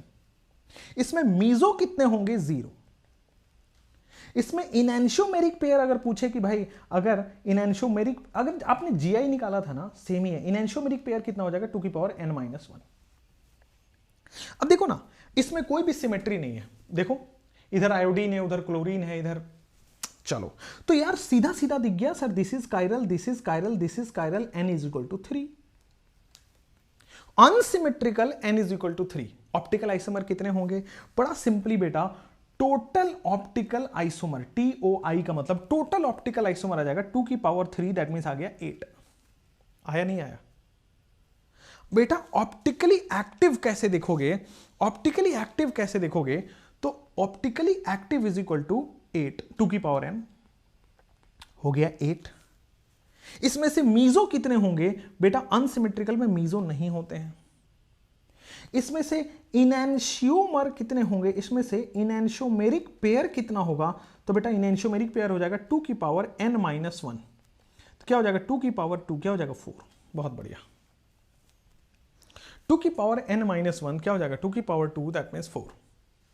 अगला क्वेश्चन यहां पे आओ, अगला क्वेश्चन ये भी, अब देखो ना इसको, इस केस में कि ये क्वेश्चन थोड़ा सा चेंज है क्या, हाँ ये यहां पे आओ। अब देखो ये एक कायरल कार्बन है, ठीक है सर, ये भी एक कायरल कार्बन है, ये भी एक कायरल कार्बन है, और ये भी एक कायरल कार्बन है, बहुत बढ़िया। तो आपके n इज इक्वल टू 4 समझ में आ रहा है, हाँ very good, n is equal to 4 है। तो बेटा टोटल ऑप्टिकल आइसोमर कितने हैं, अनसिमेट्रिकल है इसलिए सिंपल हो जाएगा 2 की पावर 4, दैट में 16। इसमें से ऑप्टिकली एक्टिव सारे होते हैं 16, मीजो बेटा 0 होता है अनसिमेट्रिकल में। और आपके पास अगर इनएंशियोमेरिक पेयर पूछा जाए, इनएंशियोमेरिक पेयर कितने हैं जिसके non superimposable mirror image है, तो 2 की power n-1, that means 8 pair है इसके, ठीक है ना, क्लियर है ना। जितने टोटल ऑप्टिकल आइसोमर होता है ना, उसका आधा कर दो तो इनएंशियोमेरिक पेयर आ जाते हैं, या फिर 2 की पावर n-1 सीधा दिमाग में रखो। मैं इसको क्वेश्चन को देखो ना, इस क्वेश्चन को देखो, क्या ये भी कायरल है, हाँ, क्या ये भी कायरल है, हाँ, क्या ये भी कायरल है, हाँ, n इज इक्वल टू 3 हो गया, बहुत बढ़िया। अब n इज इक्वल टू 3 हो गया, टोटल ऑप्टिकल आइसोमर 2 की पावर n, दैट मींस 2 की पावर 3, दैट मींस 8 हो गया। अगर मैं आपसे बेटा ऑप्टिकली एक्टिव पूछूं तो 2 की पावर n ही होगा, मतलब 8 ही होगा आंसर। मीजो पूछे तो 0 बोलोगे ही बोलोगे। बेटा इनएंशियोमेरिक पेयर पूछूं तो बेटा 2 की पावर n-1 बोलोगे, 2 की पावर 2 मतलब 4 बोलोगे। तो टोटल ऑप्टिकल आइसोमर आपको निकालना आ रहा है, जैसे देखो ना इन दोनों में, this is chiral and this is chiral, n is equal to 2 हो गया, total optical isomer is equal to 2 की power 2, that means 4। Optically active कितना हो रहा है, तो बेटा 4। मीजो कितना हो रहा है, तो 0। इनएंशियोमेरिक पेयर कितना हो रहा है, तो 2 की पावर 1, दैट मींस 2। हाँ या ना, क्लियर है या नहीं क्लियर है? एब्सोल्युटली क्लियर होगा, कोई प्रॉब्लम वाली बात ही नहीं है। तो अगर मान लीजिए अनसिमेट्रिकल है और उसमें ऑप्टिकली एक्टिव निकालना है तो कोई दिक्कत वाली बात नहीं है। लेकिन अगर सिमेट्रिकल है, लेकिन अगर बेटा वो सिमेट्रिकल है, जैसे मान लीजिए अनसिमेट्रिकल है तो हमने आपको लिखा दिया, सिमेट्रिकल है तो देयर आर 2 केसेस, आपको बनाने पड़ेंगे। रुक जाओ, आपके पास इधर आ जाओ, ठीक है ना। इफ सिमेट्रिकल है, ठीक है ना, अनसिमेट्रिकल का कोई दिक्कत नहीं है। अनसिमेट्रिकल में 2 की पावर n, ऑप्टिकली एक्टिव उतना ही होगा, मीजो 0 होगा, इनएंशियोमेरिक 2 की पावर n-1। लेकिन अगर आपके पास कंपाउंड सिमेट्रिकल है तो फिर अगर n इवन है, याद करो हमने लिखा था जीआई में, और अगर n ऑड है तो अगर इवन है तो टोटल ऑप्टिकल आइसोमर कैसे आएगा? 2 की पावर n-1 प्लस 2 की पावर n/2 -1, 2 की पावर n-1 प्लस 2 की power n/2 minus, this is total optical isomer. अब ऑप्टिकली एक्टिव आइसोमर कैसे निकालोगे? तो बेटा सीधा आ जाएगा 2 की पावर n, पहला वाला इज ऑप्टिकली एक्टिव। अच्छा, मीजो कितने आएंगे? तो सिमेट्रिकल में सर मीजो भी आएगा, सिमेट्रिकल में पीओएस सीओएस होता है, तो 2 की power n/2 -1, this is meso. मतलब टोटल ऑप्टिकल आइसोमर में का पहला पार्ट इज ऑप्टिकली एक्टिव, दूसरा पार्ट इज मीजो। और अगर इनएंशियोमेरिक पेयर पूछा जाए तो यहां पे 2 की पावर n-2 हो जाता है। अनसिमेट्रिकल का एक ही फॉर्मूला है, उसी से सारे आएंगे। यहां पे देखो 2 की पावर n-1 प्लस 2 की पावर n/2 -1, पहला वाला पार्ट ऑप्टिकली एक्टिव, दूसरा वाला पार्ट मीजो, n-2 कर दो तो that is called as enantiomeric pair. अच्छा, सेम अगर मान लो n ऑड हो तो टोटल ऑप्टिकल आइसोमर यहां पे निकलेंगे, टोटल ऑप्टिकल आइसोमर आ जाएगा 2 की पावर n-1, इसको मैं टर्म दे देता हूं, मान लो इसको मैं बोल देता हूं a। Similarly meso form total अच्छा, ऑप्टिकली एक्टिव कैसे निकालोगे? तो ऑप्टिकली एक्टिव आ जाएगा, अच्छा ऑप्टिकली एक्टिव के लिए काम करो, पहले एक काम करो, ऐसे निकाल लो मीजो, तो बेटा मीजो आ जाएगा 2 की power n-1/2, this is meso. बिल्कुल सही है, दिस इज बी, इसको मैं बोल देता हूं बी। अब मैं ऑप्टिकली एक्टिव निकालता हूं, चलो एक बार को ऑप्टिकली एक्टिव निकालता हूं। कैसे निकालोगे? a - b is optically active, total में से मीजो माइनस कर दो, ऑप्टिकली एक्टिव आ जाएगा। इनएंशियोमेरिक पेयर आ जाएगा a - b/2 कर दोगे, दिस इज इनएंशियोमेरिक पेयर। अब आप कहोगे रटना पड़ेगा, दिस इज ट्रू। देखो टोटल ऑप्टिकल आइसोमर 2 की पावर n-1 से निकल जाएगा, n is equal to odd के केस में, ठीक है। मीजो निकालने के लिए n-1/2 करना पड़ेगा, और इन दोनों को माइनस करोगे ऑप्टिकली एक्टिव निकल जाएगा, उस माइनस को भी आधा करोगे तो इनएंशियोमेरिक पेयर निकलेगा। अब इसके कुछ केसेस अपन करते हैं, जैसे ये वाला केस देखो, अब ये सिमेट्रिकल है, देखो ना, दिस इज सीओएस है, इसके अंदर सीओएस है। अब ये सिमेट्रिकल है और n इज इक्वल टू कितना है? 1 2 3 4, यहां सीओएस प्रेजेंट है, सीओएस प्रेजेंट है, सिमेट्रिकल हो गया, n इज इक्वल टू 4, मतलब इवन हो गया। इवन में तो बड़ा सिंपल है ना, टोटल ऑप्टिकल आइसोमर कैसे निकाल रहे हैं? 2 की पावर n-1 प्लस 2 की पावर n/2 -1, तो 2 की पावर n-1 क्या ये 3 हो जाएगा? ठीक है सर। 2 की पावर 4/2 मतलब 2 - 1, क्लियर हुआ? तो क्या ये 2 की पावर 3 प्लस 2 की पावर 2 हो गया? क्या ये बेटा 8 + 4 मतलब 12 हुआ कि नहीं हुआ? बहुत बढ़िया, 8 + 4 मतलब 12 हो गया, सेंटर ऑफ सिमेट्री, बहुत बढ़िया, अमेजिंग। n इक्वल टू 4 है, तो टोटल ऑप्टिकल आइसोमर आपके पास आ गए 12। कुछ गलत कर रहे हैं, टोटल ऑप्टिकल आइसोमर 4/2 -1, सही तो है? हाँ, 2 की पावर बेटा गलत कर रहे हैं अपन, बहुत ही ब्लंडर कर रहे हैं। 2 - 1 को हमने 2 लिखा हुआ है, बहुत बढ़िया। और बेटा 8 + 2 लिखा हुआ है, इसीलिए मैं पहले से सॉल्व आपके लिए कर देता हूं ताकि सही रहे। 2 की पावर 1 हो गया, 10 हो गया, बिल्कुल सही है। ये तो हो गया टोटल ऑप्टिकल आइसोमर। अगर इसी में बेटा आपको मीजो पढ़ना है तो कैसे लिखोगे? तो क्या ये वाला पार्ट मीजो होता है? तो मीजो इज इक्वल टू 2 की पावर n/2 -1, 2 की पावर 2 - 1, 2 की पावर 1, दैट मीन्स 2। अच्छा, ऑप्टिकली एक्टिव कैसे पढ़ोगे? तो ऑप्टिकली एक्टिव ये वाला पार्ट होता है, तो optically active is nothing but 2 की पावर n-1। ऑप्टिकली एक्टिव क्या है? Optically active is equal to 2 की पावर n-1, 2 की पावर 2 - 1, ये हो जाएगा 2 की पावर 2, दैट मीन्स आंसर हो जाएगा 4। 2 की पावर n-1, 2 की पावर 4 - 1, ये हो जाएगा 2 की power 3, that means it is 8। ये 2 की पावर 3 है, ये 8 हो जाएगा, ठीक है। इनएंशियोमेरिक पेयर निकालना है, तो इनएंशियोमेरिक पेयर कैसे निकाल रहे हो? 2 की पावर n-2 मतलब 2 की पावर 4 - 2 मतलब 2 की पावर 2, मतलब आंसर आ जाएगा 4, ठीक है। ये फॉर्मूले रटने पड़ेंगे, और कोई ऑप्शन ही नहीं होता, और कोई ऑप्शन होता तो मैं बता, जैसे इस केस में बताऊं, आपको दिख रहा है कायरल सेंटर, मेरे को तो एक ऊपर दिख रहा है, एक हाइड्रोजन दिख रहा है, एक लेफ्ट एक राइट, बिल्कुल सही है, this is chiral, absolutely this is also chiral, दोनों सेम ही तो हैं। और सर सिमेट्री भी दिख रही है आपको, तो sir n is equal to 2 में, n is equal to even में सिमेट्रिकल का केस लगाना है। तो सबसे पहले आप टोटल ऑप्टिकल आइसोमर निकाल दो, वो आ जाएगा 2 की पावर n माइनस 1 प्लस 2 की पावर n बाई 2 माइनस 1। तो सीधा सीधा देख लो, 2 की पावर 2 माइनस 1 प्लस 2 की पावर 2 बाई 2 माइनस 1, क्या हो जाएगा 2 की पावर 1 प्लस 2 की पावर 0, तो क्या हो जाएगा 3। Total optical isomer is 3। अगर मैं इसमें मीजो पूछ लूं तो मीजो यही तो है 2 की power n by 2 minus 1, meso यही तो है 2 की पावर 0 मतलब 1। मैं अगर आपसे पूछ लूं ऑप्टिकली एक्टिव कितने हैं, तो ऑप्टिकली एक्टिव हो जाएगा 2 की पावर n माइनस 1, तो 2 की पावर 1 दैट मीन्स 2। अगर मैं बेटा यहां से इनएंशोमेरिक पेयर आपसे पूछ लूं 2 की पावर n माइनस 2, तो 2 की पावर 0 दैट मीन्स इनएंशोमेरिक पेयर कितना है 1। कोई प्रॉब्लम, कोई दिक्कत? आगे बढ़ जाएं। अगला क्वेश्चन आपको कराता हूं मैं। अगर मान लो n is equal to 1 2 3 4 5, yes, अगर n बेटा 5 है, n ऑड है, और वास्तव में बेटा यहां पे COS दिख रहा है क्या, जितना ऊपर Cl उतना ही नीचे Cl, तो ये सिमेट्रिक भी है।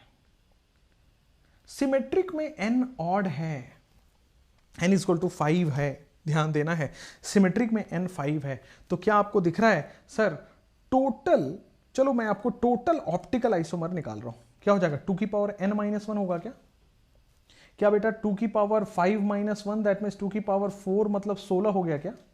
ओके, समझ में आया।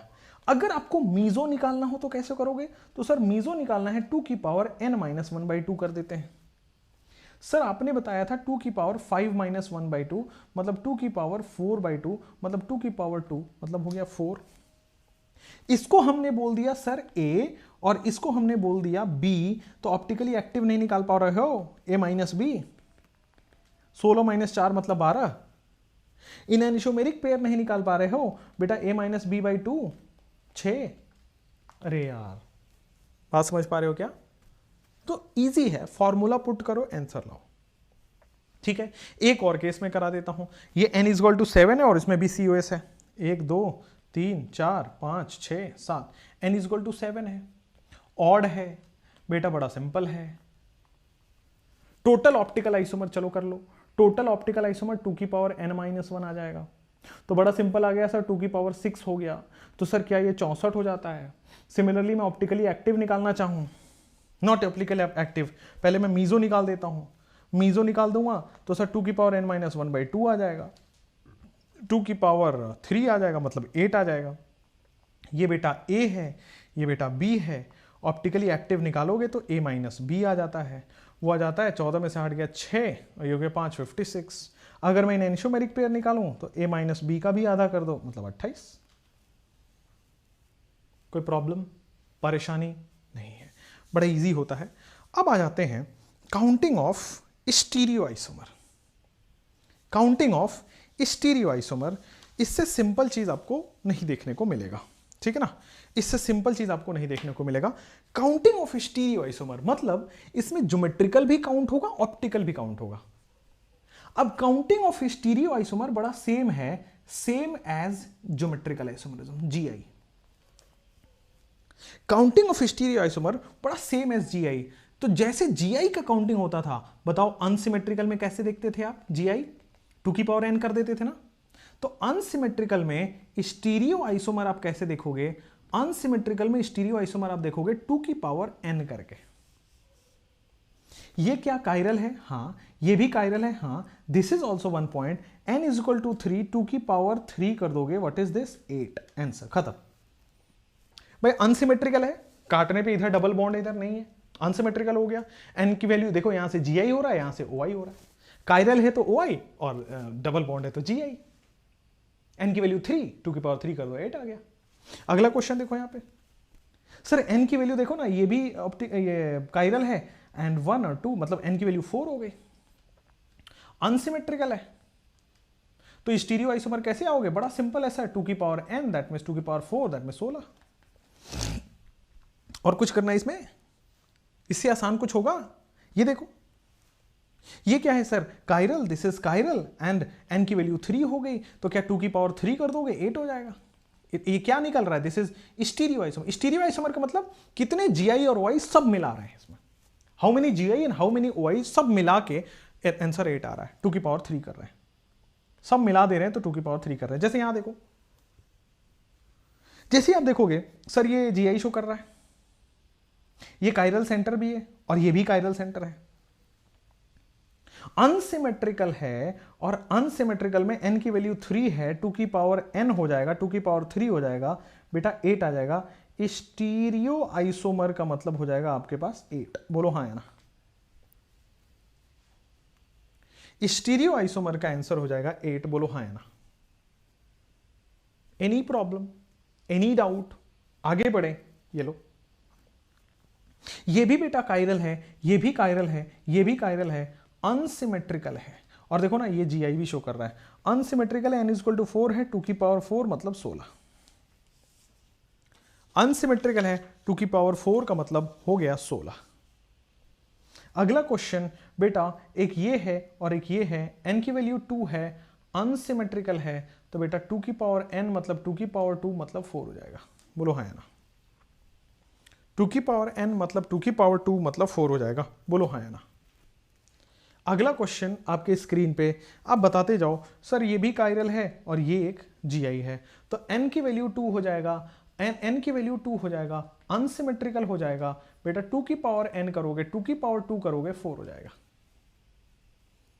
ठीक है, मतलब मैं आपको बता रहा हूं stereo isomer is same as geometrical isomer, बस ऑप्टिकल आइसोमर बीच में आता है जिसके 3-4 फॉर्मूले हो जाते हैं, नथिंग एल्स। और वो भी अगर आप 5 से 7-10 क्वेश्चन लगा लिए आपका हो जाएगा वो। अगला क्वेश्चन यहां पे आओ, इसमें बताओ, जैसे देखो ये GI शो कर रहा है, ठीक है सर, ये कायरल सेंटर है, ठीक है सर, ये भी GI शो कर रहा है, n की वैल्यू 3 हो गई, 2 की पावर n करेंगे, 2 की पावर 3 करेंगे, 8 हो जाएगा। This is stereo isomer, stereo isomer, this is 8। बोलो हाँ या ना? बोलो हाँ या ना? क्लियर है कि नहीं क्लियर है? अच्छा, अब मैं एक बस वो लिखवा देता हूं, जैसे ये देखो, ये होमवर्क क्वेश्चन, चलो ठीक है, एक और लिखवा देता हूं। स्टीरियो आइसोमर का मैंने अनसिमेट्रिकल वाला केस करा दिया, लेकिन अगर मान लो सिमेट्रिकल हुआ तो सेम एज GI। सिमेट्रिकल हुआ तो यही हो सकता है ना कि n इक्वल टू इवन और n इक्वल टू ऑड। तो GI कैसे देखते थे सर? वैसे ही स्टीरियो आइसोमर देख लेंगे, 2 की पावर n-1 प्लस 2 की पावर p। सेम यहां भी कैसे देखते थे? स्टीरियो, जैसे GI देखते थे वैसे ही स्टीरियो आइसोमर निकलेगा, 2 की पावर n-1 प्लस 2 की पावर p, रिपीटेड है। अब p कैसे निकालोगे? p निकालोगे n/2 -1, और यहां पे p निकालने का हो जाता है n-1/2, बस, दैट्स ओनली द डिफरेंस। जैसे GI करते थे वैसे ही स्टीरियो आइसोमर निकलेगा। बोल बेटा क्लियर है? समझ में भी आ रहा होगा? आगे बढ़ जाएं। जैसे देखो ये वाला क्वेश्चन, ये सिमेट्रिकल है, बीचों बीच काटो, सिमेट्रिकल है। अब देखो ना, n की वैल्यू 1 हो गई, ये भी कायरल सेंटर है और ये भी कायरल सेंटर है, हुआ ना? n की वैल्यू 3 हो गया, तो बड़ा सिंपल है, 2 की पावर n-1 प्लस 2 की पावर p, ये क्या दे देगा आपको? Stereo isomer. ऐसा ही लिख देता हूं, स्टीरियो आइसोमर समझ जाना। अब 2 की पावर n-1, अब n क्या है? ऑड है, तो p का वैल्यू क्या आ जाएगा? n-1/2। p कैसे निकालते हो? When n is odd, p is equal to n-1/2। बस अब n की वैल्यू रख दो, ये हो जाएगा 2 की पावर 2 प्लस 2 की पावर 1, दैट मीन्स आ गया 4 और 2 6, खत्म। बोलो ना, ऊपर आ गया 4 और इधर आ गया 2 6, खत्म। अगला क्वेश्चन आपके स्क्रीन पे ये देखो ना, this is also chiral, this is also chiral और सिमेट्रिकल है। बेटा सिमेट्रिकल में n इक्वल टू 2 आ रहा है, तो स्टीरियो आइसोमर कैसे निकालोगे? 2 की पावर n-1 प्लस 2 की पावर p। कैसे निकालोगे? 2 की पावर 2-1 प्लस 2 की पावर n/2 -1, यही तो करोगे। तो ये क्या आ जाएगा? 2 की पावर 1 प्लस 2 की पावर 2/2 -1, तो ये 2 प्लस 2 की पावर 0 मतलब आ गया 3। बोलो हाँ या ना? कोई प्रॉब्लम नहीं है? समझ में आ रहा है? This is one question. चलो इसको करो. दिस इज गुड क्वेश्चन बेटे. टार्टरिक एसिड इसको बोलते हैं. क्या बोलते हैं? Tartaric acid. ये लास्ट क्वेश्चन होगा अभी आपका, इस वीडियो का लास्ट सेशन होगा, लास्ट क्वेश्चन होगा. Tartaric acid. N is equal to 2 है बेटा. सिमेट्रिक भी दिख रहा है. पीओएस दिख रहा है ना आपको? देखो ये वाला पीओएस सिमेट्रिक दिख रहा है. हाँ, तो बड़ा हो जाएगा 2 की पावर n माइनस 1 प्लस 2 की power n by 2 minus 1. This is stereo isomer. ठीक है. 2 की पावर 2 माइनस 1 प्लस 2 की पावर 2 बाई 2 माइनस 1. क्या हो जाएगा? 2 की पावर 1 प्लस 2 की पावर 0. दैट मीन्स आंसर आ जाएगा 3. खत्म. That's all about your thing. ठीक है. अब आता है न्यूमैन सॉहर्स का प्रोजेक्शन फॉर्मूला. ठीक है. अब आपका मतलब एक लेक्चर और बचा है. ठीक है, जिसमें न्यूमैन सॉहर्स प्रोजेक्शन फॉर्मूला और gosh form, anti form, stable, unstable, ठीक है, ये फॉर्म दिखाने. तो हार्डली 1 लेक्चर और लगेगा जिसमें आपका वो खत्म हो जाएगा. ठीक है. तो 1 lecture is left for isomerism, जिसमें प्रोजेक्शन फॉर्मूला वगैरह है. उसके बाद हम हाइड्रोकार्बन स्टार्ट करेंगे. ठीक है. Thank you. All the best. Bye bye.